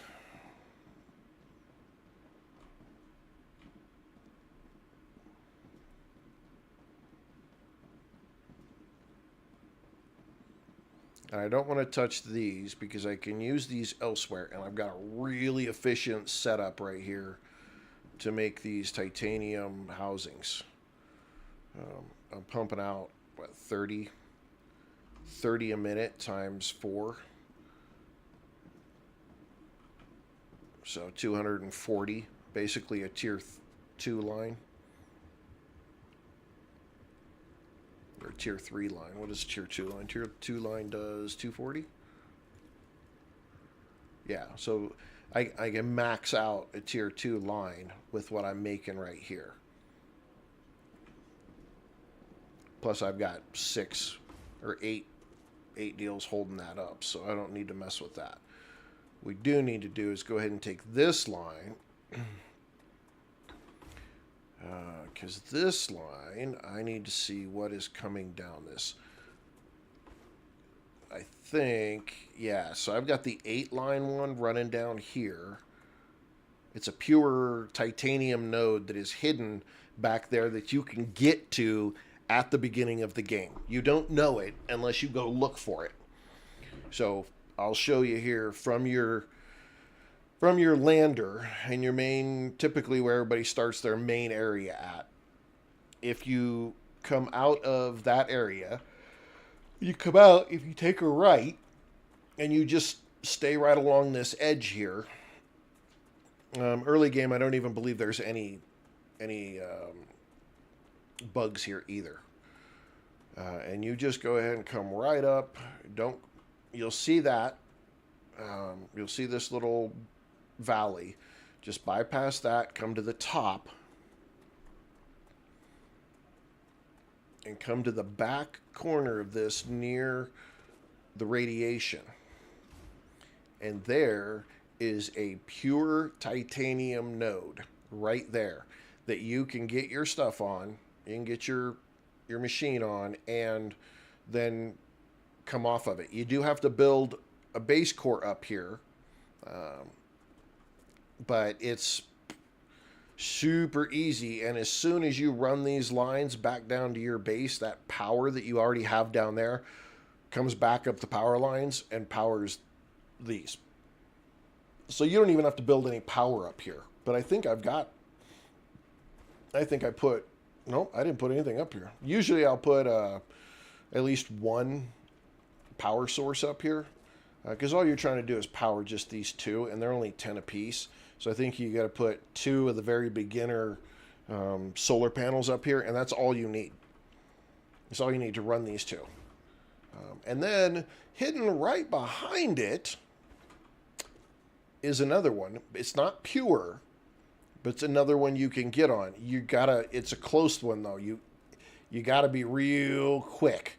So you basically have to have your excavator ready to go when you run back here, because you will start taking radiation damage. You put it down, you switch to your rail line, you just run from there to the nearest source and then get away from it. And I think every time I make it in and out with 50 health left. So you can do it, but it's not a pure. That's the kicker here. I don't know how close I can get. I'm not sure if it's an impure or I don't think it's an impure. No, that's a normal. So that's going to be 4. That's 4 smelters.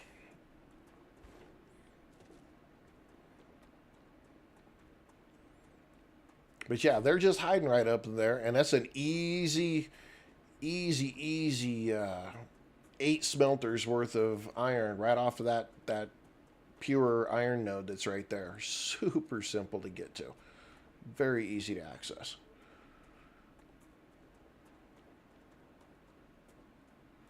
Okay, so we need to build, and I think I have to build... I have to build one of these out here, because... Was that one reaching that far? And that one's reaching that far. Oh, there's a little window. Nope, they overlap each other even. There's no way. I got lucky. Either I got lucky with that or somehow I planned that.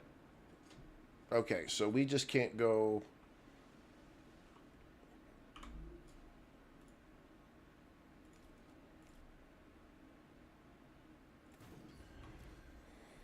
We just can't go further than that line right there.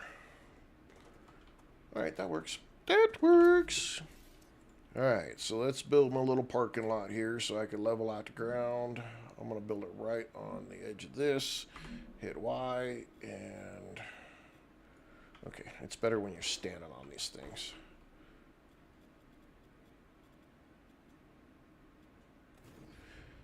I did say it was only 4, right? So it needs to be N1, 1, 2, 3, 4, 5, 6, 7, 8, 9, 10, 11, 12, and then 1.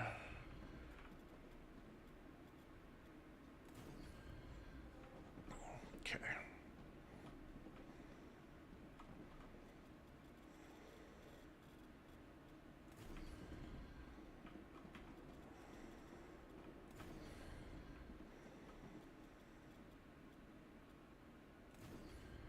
All right, that should work. So now we're going to go into, we'll do our drone. We're going to put down our smelters. We can only do 4. So let's inputs. 1, 2, 3. Come on now, hit Y. 3, 4. Now, The fabricators are 1-to-1, so we can just go 1, 2, 3, 4, and that covers that. And then I just want to go look real quick. These, yep, you just go straight. Oh no, tubes take rods and plates. Shit. Okay. That didn't work the way I wanted it to. Ed the Wolfman, welcome. And thank you for the likes. Appreciate it. Thanks for stopping by. Okay, so we need to make rods. It's a 1-to-1 for rods and plates. Okay, so if I do 2 rods, it's going all right. It's going all right. And 2 plates, and they're pumping out at 30 a piece. That's 60 a second. And how much? It's 1-to-1, 60 a second. So I can get away with 4 more. Yeah. Okay, and then fabricator. With this one, we got to be a little bit more. I am, for the most part. I am very much. I'm so glad that the cold is over with. Apparently, though, all of my coughing didn't do me a lot of good, and I gave myself a hernia. I had to go to the emergency room yesterday.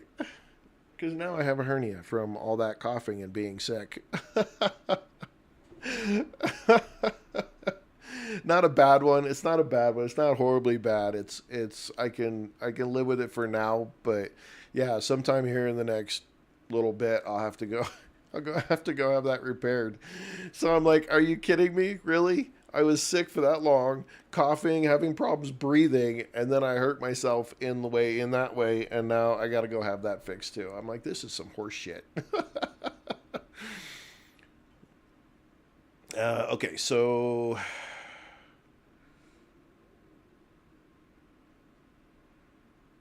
go down and go the other way, and then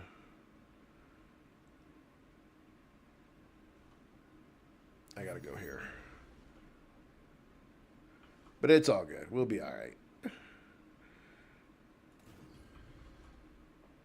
Like I said, it's a small one. It's not bad. It's not like it's gonna do anything too horrible. It's just they're like, yeah, you're gonna have to get that fixed because they only get worse. So I'm like, thanks.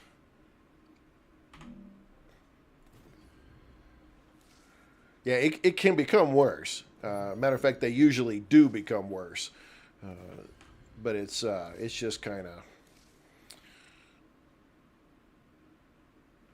humorous that, you know, I've gone through all that just to then end up having another problem. I'm like, okay, I'm kind of done with this. Can we just be done with this being sick and owie and all that garbage?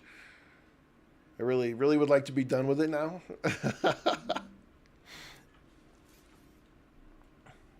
It's all right. We'll be all good. Oh, idle producer. Hey, UBI. Hey, welcome. All right. So when you try to sync your poles and reduce the height, it doesn't like anything underneath of it. Thank you. It is happy streaming, always. You have to remove that pillar right where you're going to want to sync your poles. So that's what I'm doing right now. You can't put poles on the same height. They won't go through each other to get items. So I'll show you here how we're going to do this, because we've got 2 separate materials going in. So we get it level. You hit your middle mouse button and then down 2 and place it. But it doesn't like to do that sync if there's anything underneath of it. So you can't do it on these plates here. So that's where it's a pain in the rear. I think they're going to fix that. I'm not 100%. A lot of people have complained about it, so I'm going to suspect that they're going to solve that one. And then the one after it has to be up 2 points. So your close one down 2. Your second one is just going to be on the normal height. And if you had a third one, you would place it and you would roll it up 2. And that's how you do that. All right, so now I don't like being in the drone when I'm placing my belts. I don't know what it is about the drone. You can do it. It's just I feel like I have more control in getting it exactly where I want. Plus, when you're in the drone and you go to say you put something to the wrong, like if I put it here and I actually meant to put it on this one, if I'm in the drone and I hit Q to cancel that, it completely drops me out of the drone. It drives me bonkers. So I don't, when I'm placing belts, just because belts are such a pain, or these rails, I guess is what I should call. I need one to go there.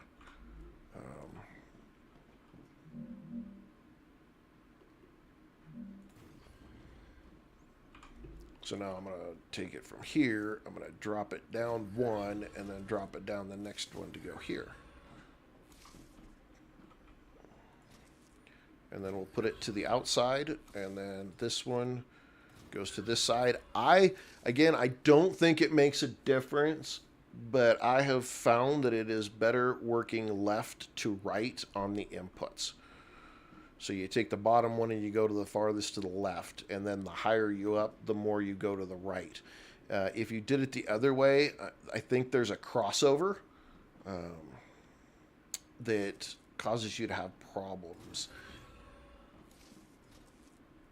And I don't like to have problems. I like to be just as quick as I can about it.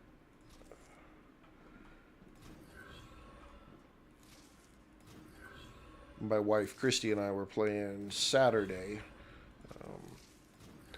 and I think it was after the stream was over. We were still playing, and I was teaching her how to do this because again she doesn't. Oops, wrong direction. She doesn't normally play these kind of games, and so I was teaching her how to do some of this stuff and how to get it to work and go where you want it to go and how a production line functions. And she was working on something. I'm like, here, let me help you out. And like I built like 2 more of these things in the time that she did one. She's like, okay, what am I even here for? I'm like, I'm sorry. I was just trying to help you out. I wasn't trying to be, mean or take away your thunder. I know you're learning. It's not a big deal. But yeah, I kind of just got in a rhythm and was just crushing it. Okay, so, need one more. Here we go. All right, so we need 120 of each item to fill those. Well, these produce out at 60, and so we should be all right. I got rods and plates, and that's what takes. These take rods and plates. Rods and plates. And now this is just a small enough one, and I've got other stuff that I need to go do. So I'm not going to front load. I'm not going to do anything fancy with these. I'm just going to let this, when I turn these on, I'm just going to let them flow. I'm not going to.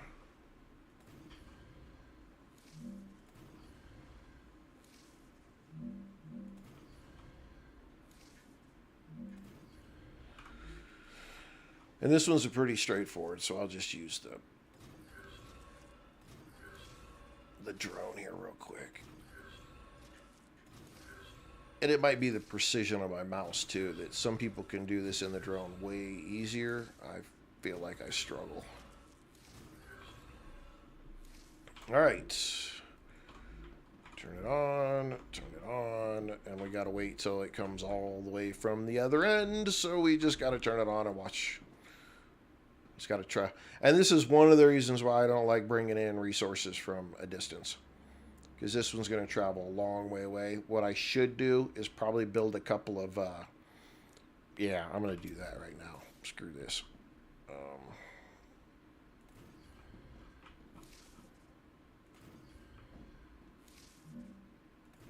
want to build a couple of storage pieces right here. I'm going to make the whole thing freak out right now. It's going to lose its mind.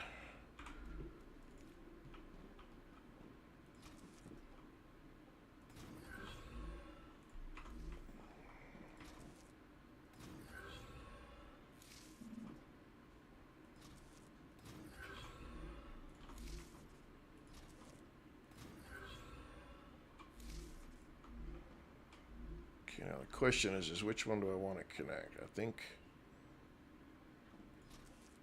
yeah, let's just do that.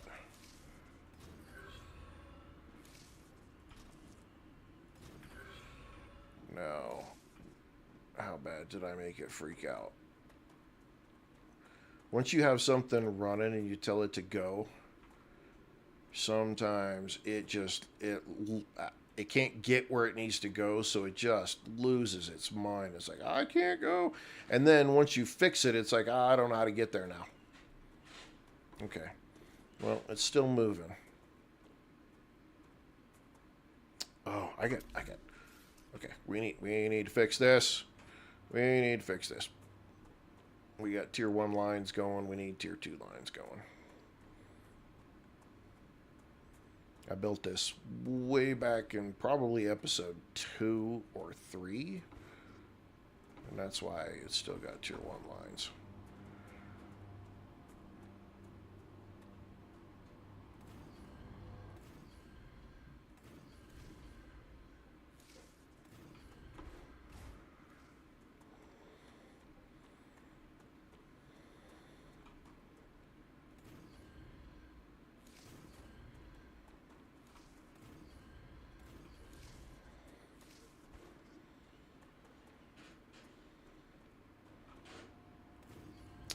It did freak out. It did freak out. That's what it did.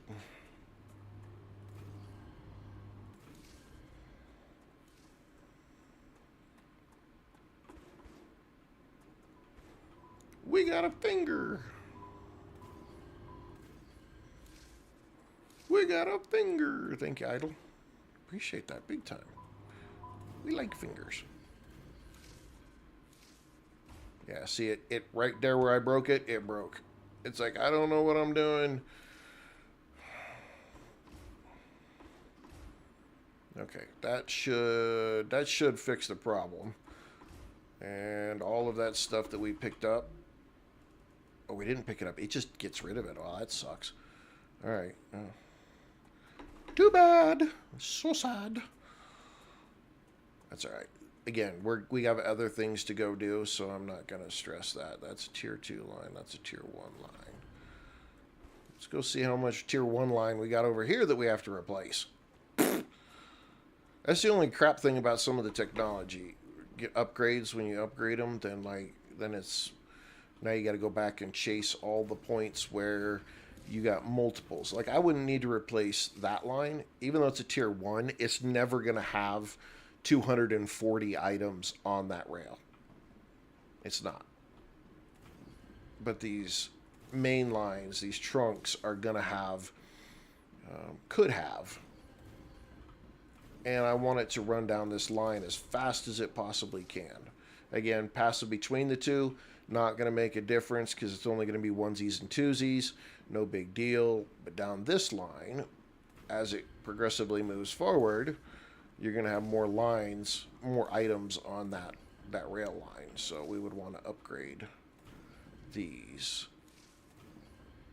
so it travels down that trunk a lot faster. Don't need to upgrade each one of these. Again, it's just in, voila, it's done. We're not moving.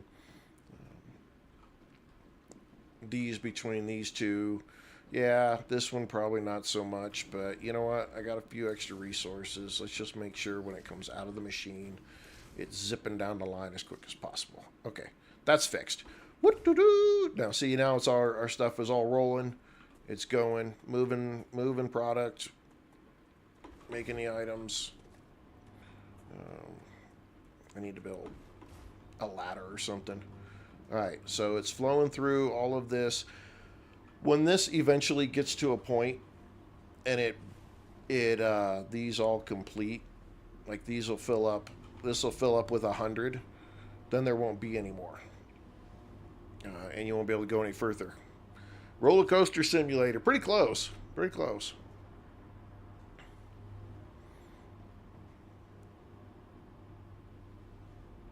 Okay, how are we doing here? We're just popping out 1-1-1-1s.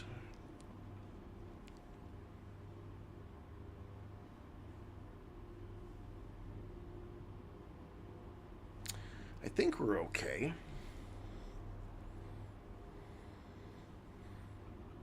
I wonder if I could go from that line right here down to there. I wonder. I probably is going to look like crap, or it's going to red out on me. No. Will that work? That's a faster travel to get to that one over there, instead of sending it all the way down and then sending it all the way around. So it's travel time points or cost or whatever you want to call it. I'm not losing that travel time anymore to feed this one. I can feed this one much faster now. It's not fast enough, but it's still quicker. I'm thinking I need to add another on either side in order to feed this. But I'm still not getting enough ore through here to make me feel like the world's a better place. Damn it. Damn it. It's just not. It doesn't have enough power.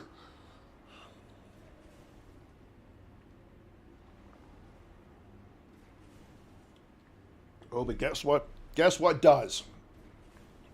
You do. You do.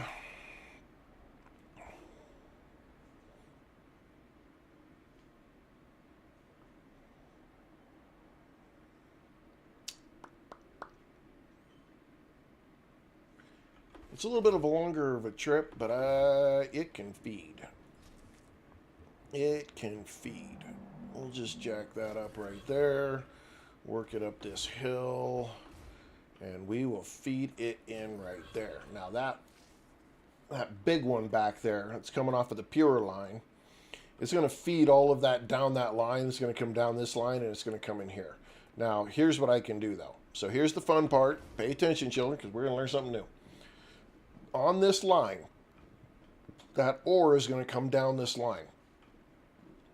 And it's going to head up to there as needed, right? But I want these items to receive first priority. I have to turn it off and then turn it on? What the hell? On. On. Why is that not changing like it's supposed to? Oh, because my cursor's all screwed up. So now this is high priority, which means it's going to get the ore on this line before anybody else does. So I just come down this line and I just change all these to high. And so now they're going to get the input of ore here on this line before that system up there is. And so that works out just right, because if these guys need it, they're going to get it first, and then anything left over is allowed to go up here to help feed these. And now, as you can see, we are swimming in the ore.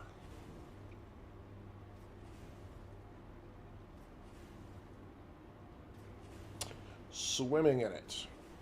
And here's the interesting thing, is you can see in real time, all of these are coming through in four increments of 4. So it's creating 4 every second. And so we're getting 4, and then it's a second, and we're getting 4. It's a second, we're getting 4. So it's pumping out everything it possibly can as fast as it can from that that node back there. This is pumping out 8 a second, and it had 100 already stacked up inside of it. So it's just slamming it all out and feeding it all in. And so at the same time as all that excess is coming in, it's filling this storage depot and then feeding out as it needs to feed out for the rest of this.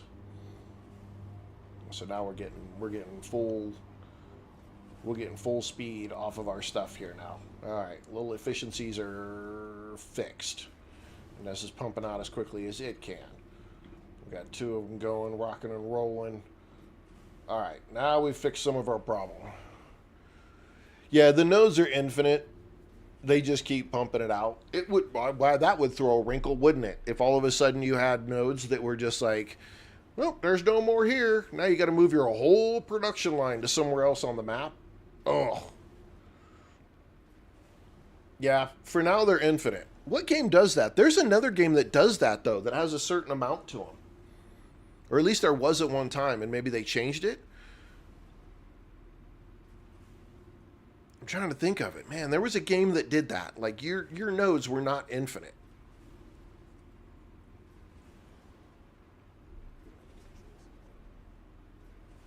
Oh, let's drink.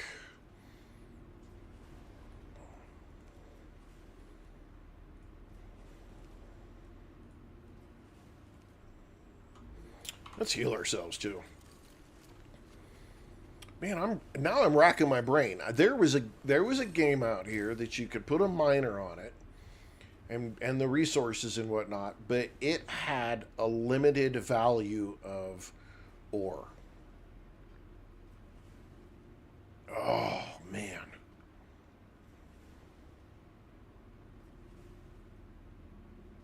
I'm gonna have to look it up before next stream. I'll have to see if I can find it. Okay, so now these guys are at 100, so it's building up an output or raw materials in it that it needs, and these are all, see, they're all backing themselves up now.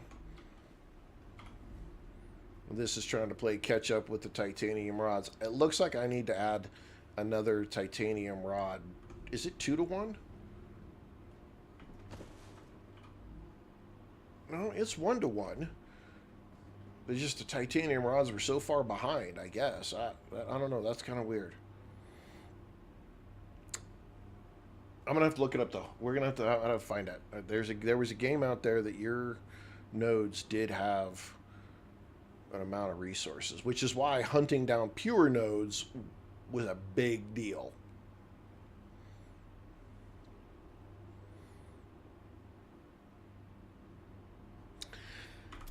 I want some candy. Kidding. I want to put another deal on here for rods. I think that's going to be our problem. We're going to have issues with the number of rods that we need. They make slower than the plates do.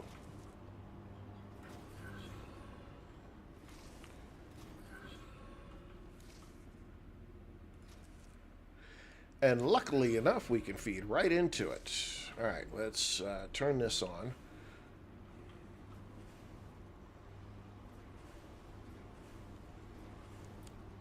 Yeah, I think it's the rods that we're going to be... Rods make it what? 1 every 2. That's what I thought plates were, though. Plates are slow. No, plates get... Okay, yeah, plates are faster. You get 2 every 2 seconds. And rods, you get 1 every 2 seconds. So rods take longer. So we need at least 1 more.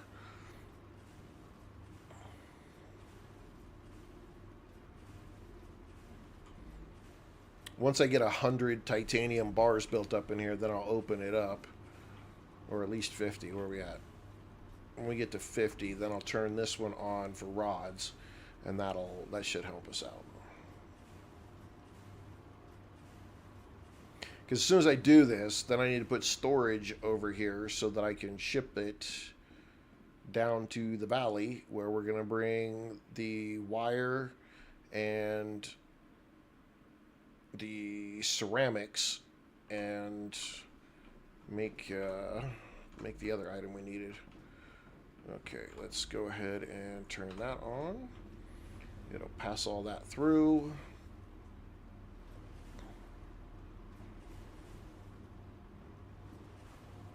Should be just filling this up now. Yeah, now it's just playing catch up.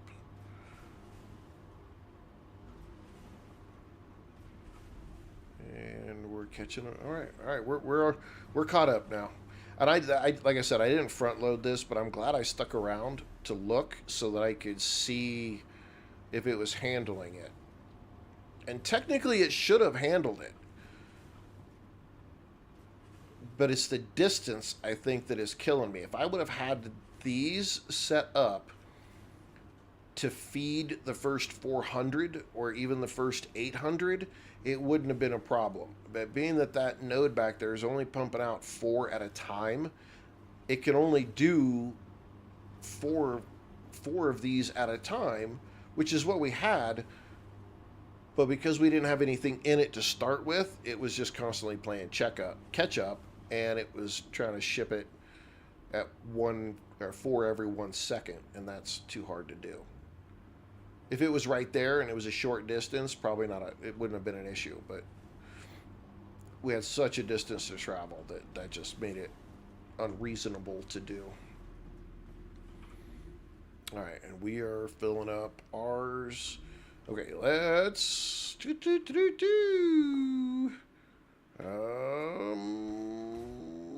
okay. Oh, get up there. There we go. I need to make storage. We just want to do 1-to-1. Let's see if we can do this just like this.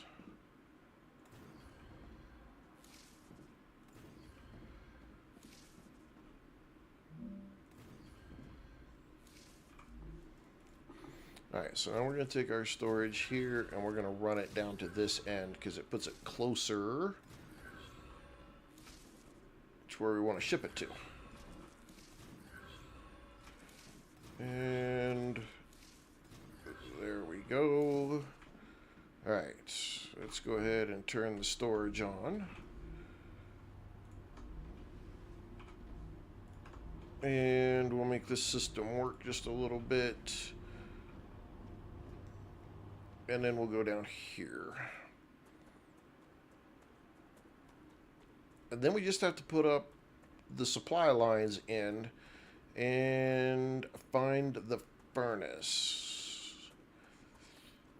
Because it's a furnace that makes these, if I'm not mistaken.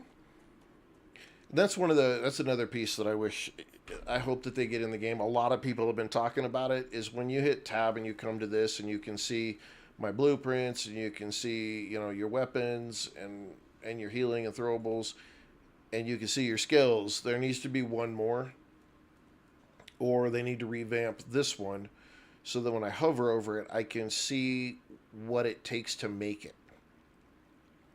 This just tells me the blueprint. Okay, what machine am I building these in, and what are the resources needed for it? Because for now, I now have to go to the actual machine and go like, okay, what are we making here? Let's see. We're making inductors is what we're making. You can look at the recipe. Yeah, I can look at the recipe station too, but that means I got to run back to a base where the recipe station's at. So one way or the other, I got to go somewhere else and look for what I technically believe should be something that is, here it is. That's what I need right there. Okay, what does it take? Once you've discovered it, I can understand it being one of those things where you've got to go to the recipe station and drop off the pieces and parts to unlock the recipe. But once you've unlocked the recipe, it should be something that I should see and be able to access wherever I'm at, I think. Because it's a huge time waster to constantly be running back or checking a machine for the resource. Like if I hit B, or if I go to my build, right, and I go in here, I can see on the right, I can see what machine makes it, but I can't see what it is. If they froze this and made this where I could scroll it and just hover over it, and then it popped up and just told me what the recipe was, I'd be good with that too. Then at the very least, I could see it within my build menu. But if I've unlocked it, I think that I should be able to, someplace on the run, I should be able to at least look up and see what it is. So we're doing inductors. Okay. Inductors. We need to go. We're going to have another wave here in a second. Let's put down.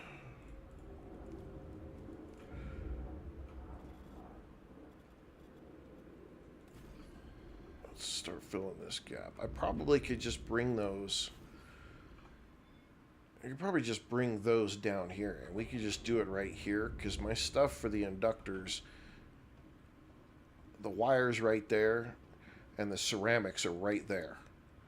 And I could run both those just right around the edge here and build my inductors right here. All right, we're going to do that. We're going to do that. Let's watch. Let's go upstairs. Maybe I think we got a better view from upstairs. There it is, ladies and gentlemen. Let's watch the world get scorched. Scorched. Uh-oh, I'm out of lemonade. Dang it. No more lemonade.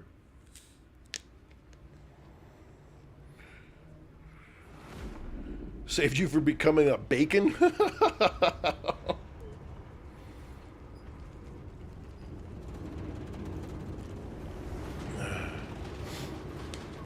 I do what I can. I do what I can. I discover it from my own stupidity. I try it over and over and over again. The number of little bases that I built, things I've tore down, I think I've only watched about 4 other tips and tricks to this game. Most of them I already knew just from the way that I was doing it.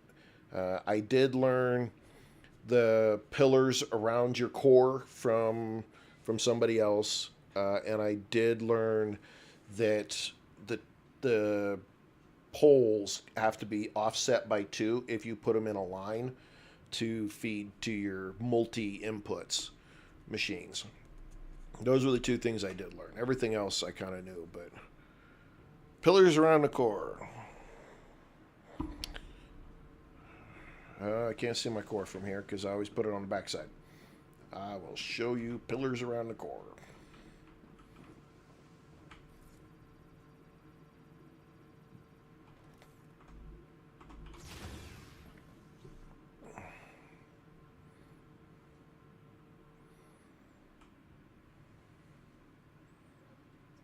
All right, pillars around the core.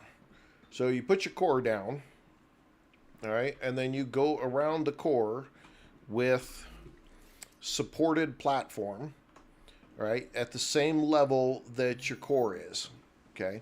And typically you put your core 2 or 3 clicks above the ground, or I do.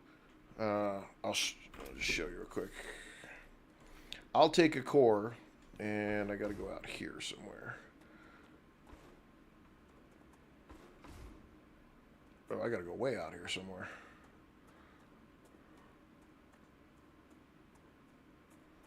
Dang. Okay, there we go. So when I put a core down, I'll take it all the way to the max height.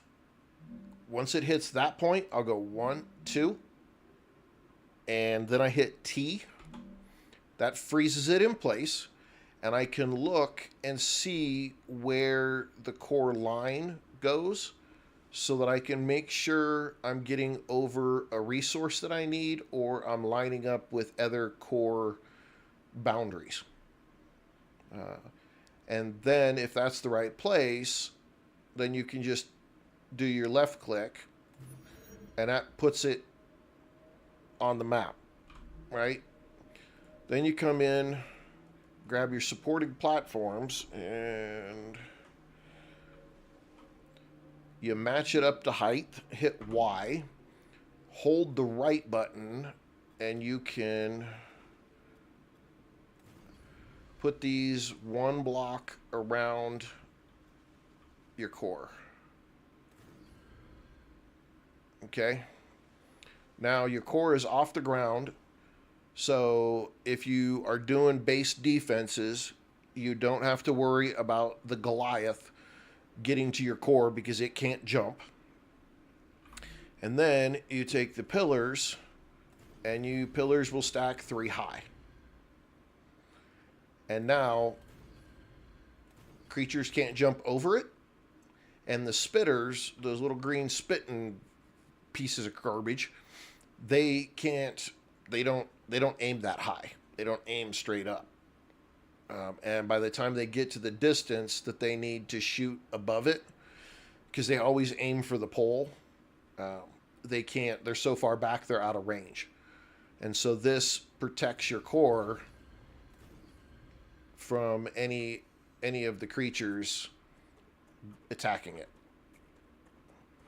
And you can either leave your core like this, so there's no way to get up there, and or you can just build off of your core. But, yep, that's how you protect your core from the creatures being able to get to it, and then you don't have to worry about it.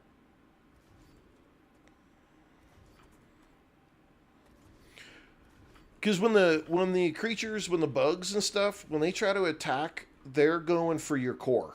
They're trying to attack you, or they're trying to attack your core. That's the two main things they go after.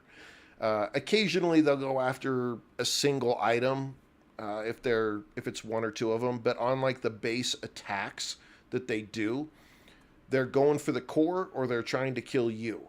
If they infect the core, then everything within the range of that core gets that purple haze around it, and you can't, it drains your shield all the way, and it shuts off all of the power to the entire base. So, yeah.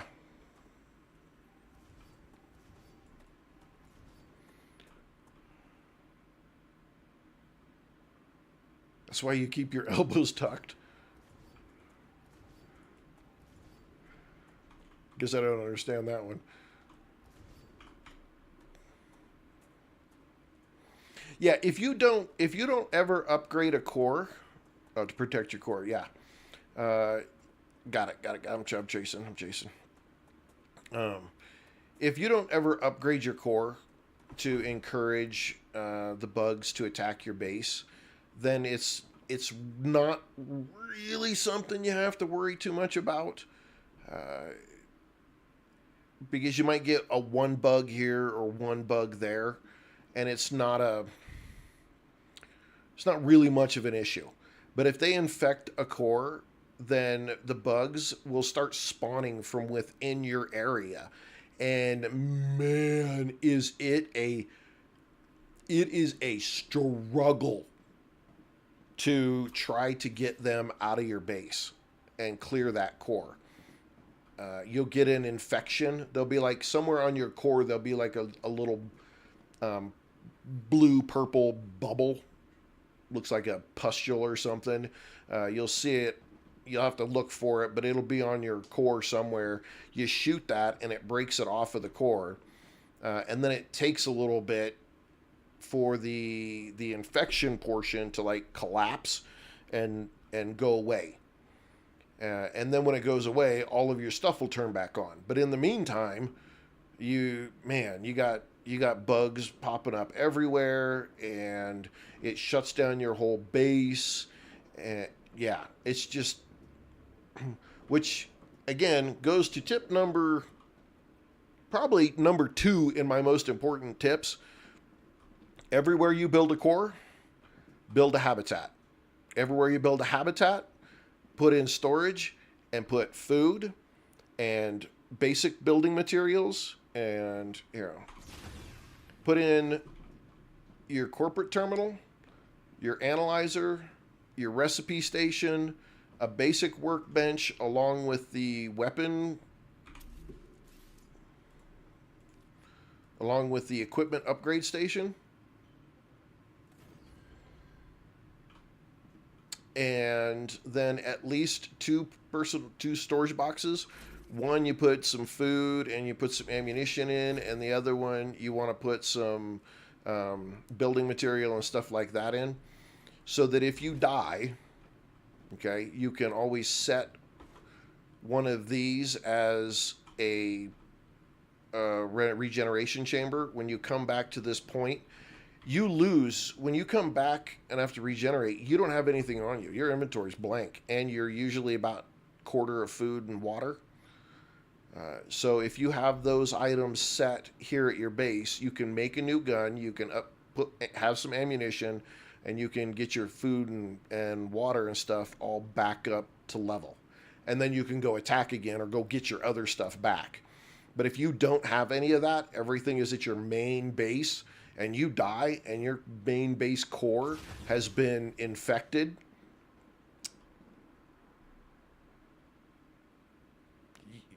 you will almost rage quit. You will almost rage quit, because you will have a hell of a time being able to get stuff to go again, get what you need to fight, and then clear it. You may get to the point where you just have to sit and twiddle your thumbs and wait for the next rupture. As soon as the rupture's done, then you run back in, you find your corpse, and then you bust the pustule on your tower and on your core, and then by the time it goes where they can respawn again, everything's cleared and you get your base back. But it's so absolutely not fun. Christy and I had it happen to us on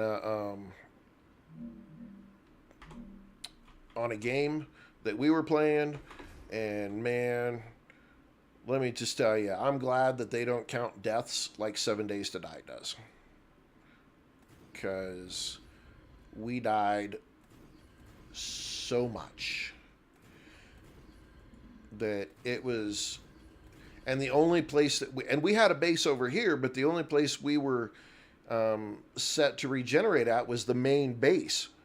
So you had the main base or you had the lander, and we didn't put anything in the lander either. So we were having to try to run past the main base to get over here to reset our regeneration chamber and to get our stuff.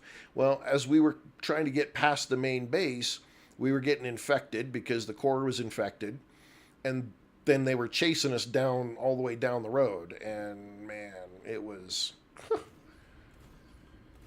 just, if it wasn't for Christy, I would have quit and just started a new game. That's how frustrated I was with the whole thing. I was like, I'm done. I don't want to play this game anymore. But she's like, no, we can do it. And so she kept me going, and we did it. We got our stuff back, and we got our base back. Why is this being such a pain in the rear? I can build single, but I can't build double.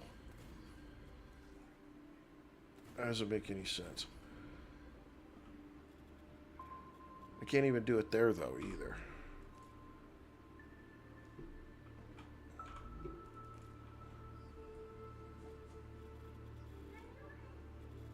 Why does that not let me do it?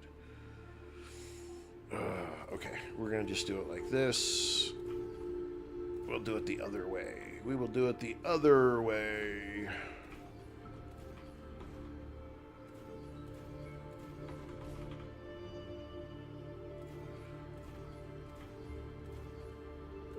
Yeah, you start playing that point where you're dealing with the bugs attacking your base and stuff. It can make for, if you're not ready for it, and we didn't know. I hadn't seen anybody else's playthroughs. I hadn't watched anybody else. I I hadn't seen anybody else, have that experience or problem, and so we didn't know what to expect. We're like, and it's a lot. That's the stupid thing is the amount of material it takes for you to upgrade your core is huge just to the first level. But we wanted to see what it was because we're like, okay, well, this part of the game, let's check it out. Let's see what this is all about. It took us. It took so long just to get the first upgrade done that I was like, this is really. It really wasn't worth it. And then we immediately got attacked by bugs, and we defended the initial upgrade attack off. And then we didn't think anything about it, and we went out and screwed around. And when we came back to the base again, then all of a sudden there was another attack, and we had no defenses, we had no turrets, we didn't have anything set up. It was we were getting wrecked in every possible way. Inductors. Okay, so I need that other line to come in through here. I need to stay a little bit away from my base here. Let's do this. Let's look at it from this way. Okay.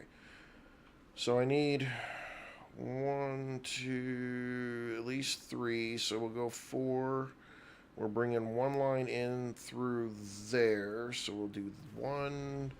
I'm going to try 4. I don't know if 4 is going to work. We may have to shut one off. We're going to try 4.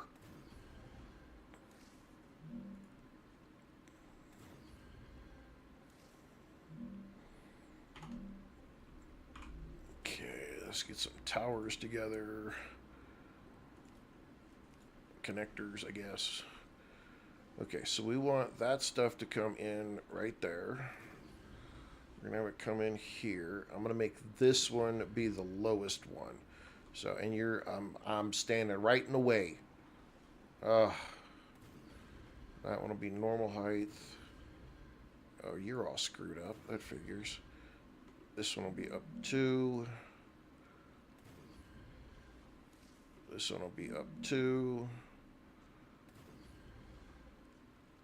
This one will be up 2. That one will be up 2. Yep, get me out of there. Okay, then we have to take these out because it doesn't like to build on those pieces.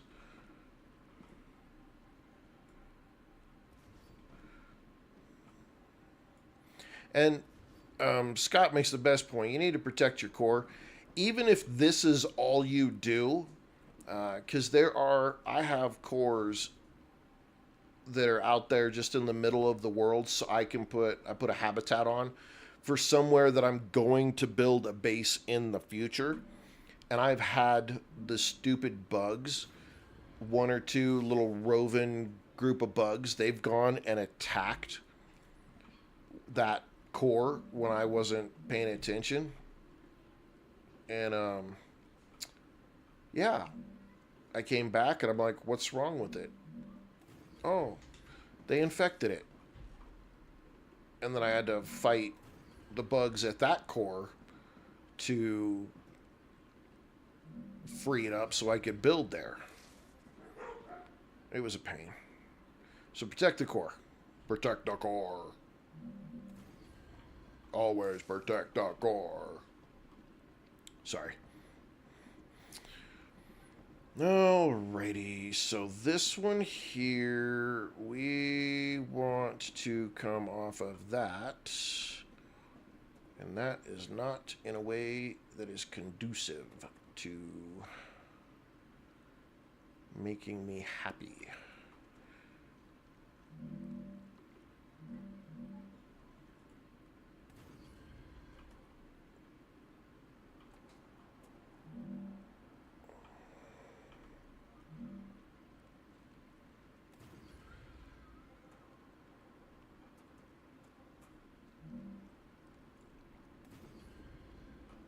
Come on. Why? Got to remember why. Why is the best tip. You just trying to keep everything on the same level can be a real big pain.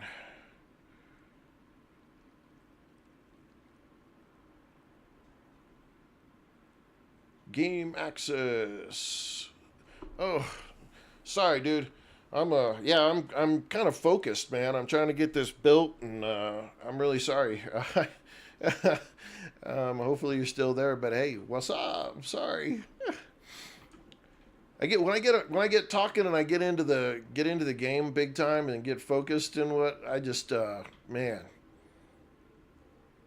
I love my video games, and when I'm really passionate about a game, obviously it shows big time because I want you to go right there. Uh, then I get yippity yap. Sorry about that. Thanks for hanging out and tolerating it. It's good. It's good. I love it. It's a lot of fun. This game's a blast to play. It's got so much to it. I've been addicted to it since the day it came out. I'm well over 250 hours in this game.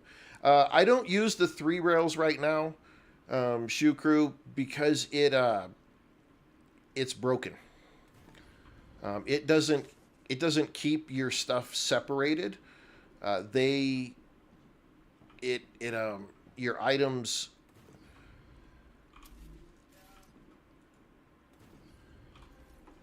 Your items, they'll split between the rails. When they get to a connector, you could have a complete single line coming into this one and have it going out on that one.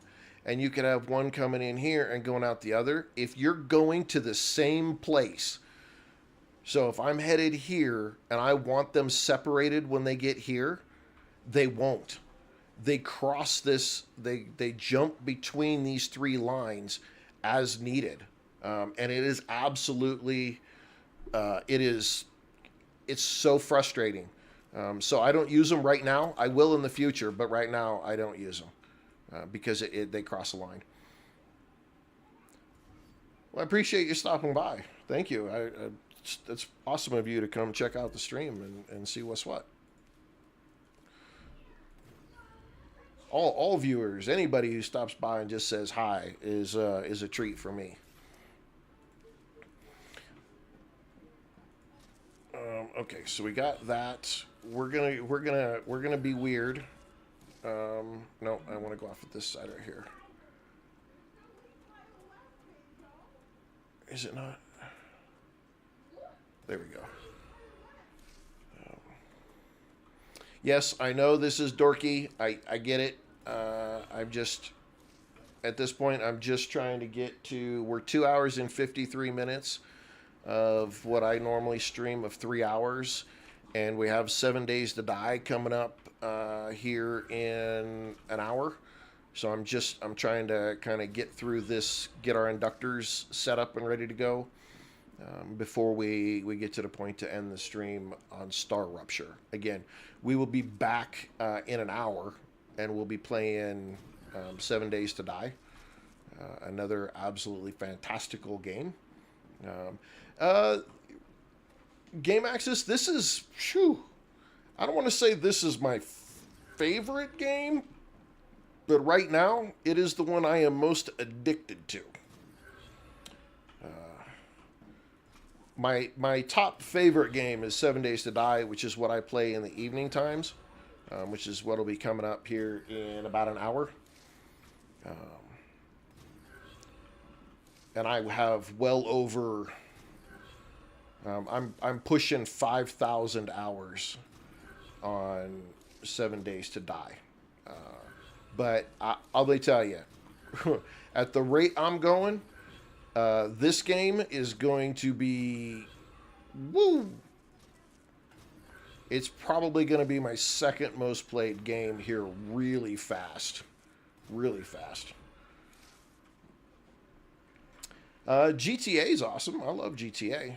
Not online, though. I liked the game itself. I'm looking forward to it and Red Dead Redemption 2. Hang on, where's my brain going? I'm looking...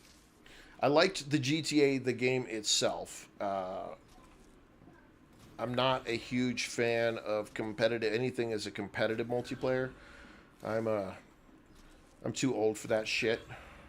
There's just something about some little 6-year-old going, "I kicked your ass," and talking shit about my mom when I'm 51 and I have the I have the reflexes of a freaking sloth.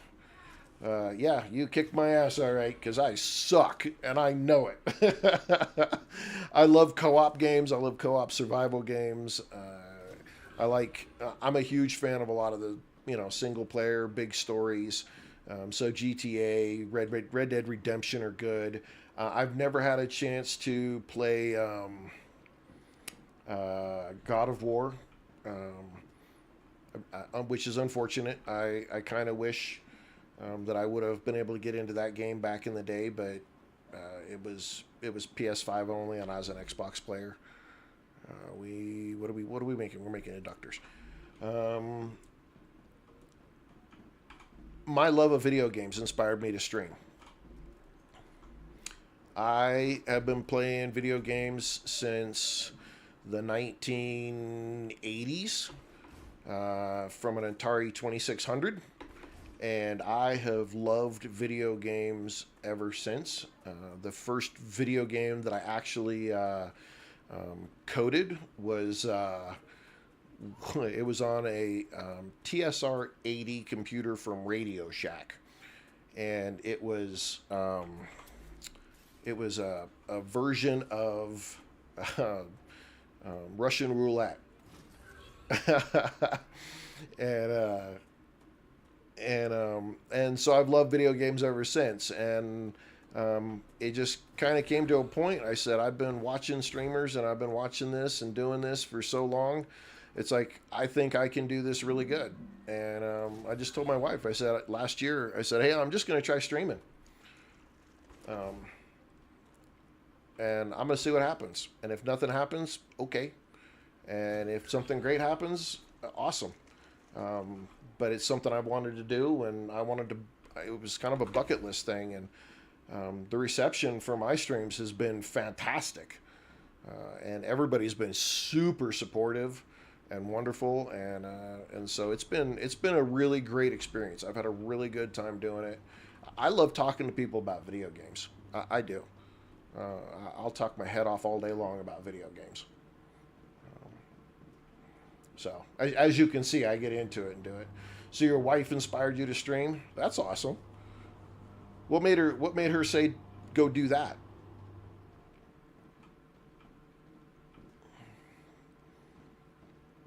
I mean, did she just think you were funny, or did she just say, "Hey, give it a try," or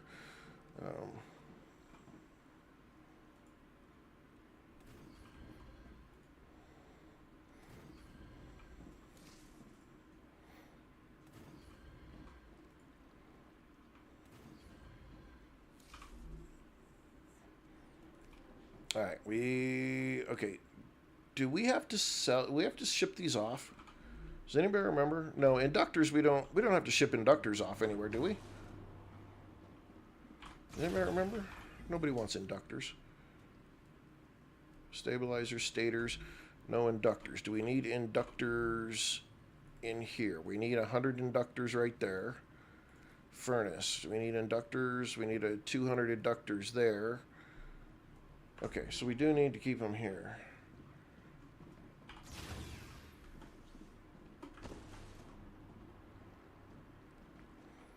What did she... I mean, she says she inspired you, so how did she inspire? We want to go... No, you know what? Let's do this.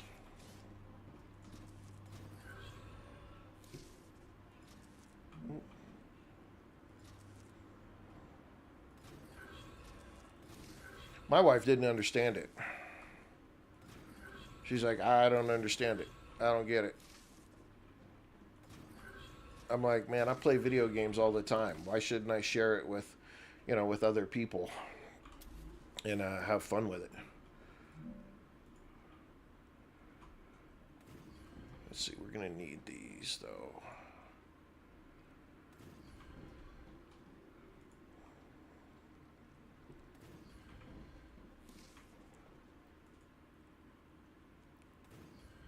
Are you, Game Access, are you on just on Twitch? Or are you, do you stream on other platforms? I'm on Discord. If you look in my Twitch, on my Twitch page, it has a link to my Discord.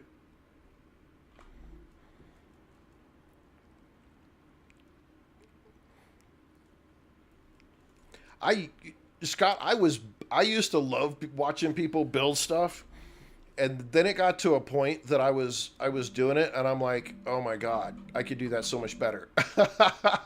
Which I'm sure that there are people that are like watching me, and they're like, oh my god, I could do that so much better. So I have a little better of appreciation for that now. I'm like, yeah, okay. When people are watching you try to do it, it's not quite as easy. It's like typing at work when you're on a presentation. You normally can type really fast, just all the words, you can spell everything, and then all of a sudden you're out in front of other people and they can see what you're doing and you can't type worth a shit. It is yeah. Okay, why are we missing Wolfram wire? I thought we...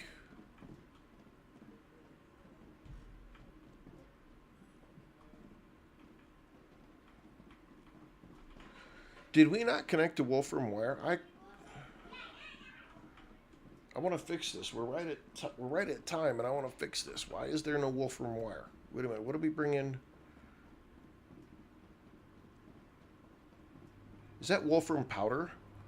Is that what I tapped into? That's powder, isn't it? Damn it.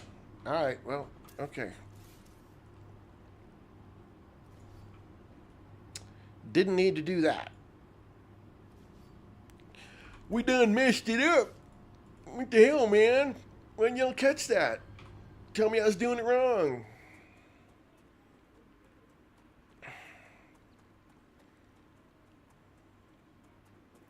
So now the question is the $100,000 question. How do we fix this? How do we fix this? I have one right there. That's how we fix this.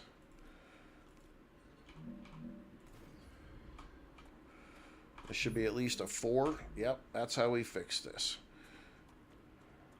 We're going to come right on the other side of this. We're going to do it. We're going to run right down that line where we wanted to go, and we'll be all right. But guess what? That is for tomorrow, ladies and gentlemen. It is now time for me to take a break. We're 3 hours, 3 minutes. We will be back tomorrow with this game at 12 Mountain, which is 2 Eastern time. And then, and we will be back in an hour, 1 hour, with 7 Days to Die. Survivalist difficulty, and we are in the snow, and we are within 45 minutes, maximum an hour from the day 42 horde, and we are so screwed because our base hinges on being able to have electric fences, and we are 1 book away from being able to make electric fences, and we can't find the book, let alone have all the parts to make them and have the power to power them up. We may have a very, very, very, very interesting horde night. Probably going to get our ass kicked. Probably going to camp out on top of a building. I don't know what we're going to do, but it's always entertaining. So catch y'all in an hour as we play 7 Days to Die, Survivalist difficulty. Again, we'll be back tomorrow with StarRupture at noon U.S. Mountain Time, 2 Eastern. And until then, ladies and gentlemen, have a wonderful rest of your day if I don't see you again.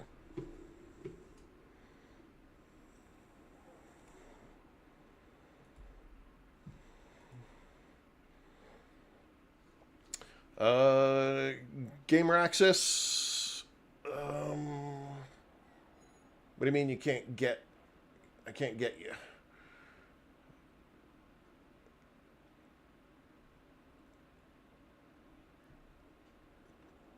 Is in my Twitch channel, is there not the Discord page, or is it not letting you get to the Discord page?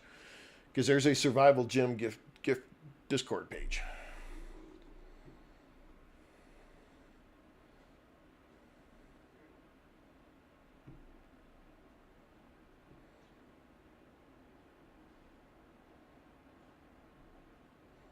I'll take a peek. Gamer access probably not until tomorrow morning. I got 1 hour to get a break, get some something to eat, something to drink, and then get on with the next stream. So look, I got it. It's on here. I've got it. It's Keen_Wolf. Got it. We'll take care of it. I'll reach out. Sounds like there's more you want to talk about. So I will. I'll catch up with you. I'll catch up with you either late tonight when I add you, or tomorrow morning. Hopefully that's okay. But my name on Discord and all my socials is exactly the same. Survival_Gym. I got lucky. All right, for those on Twitch and YouTube, hey, thanks everyone. I appreciate your time, and we'll catch you in an hour. We're going to play in 7 days.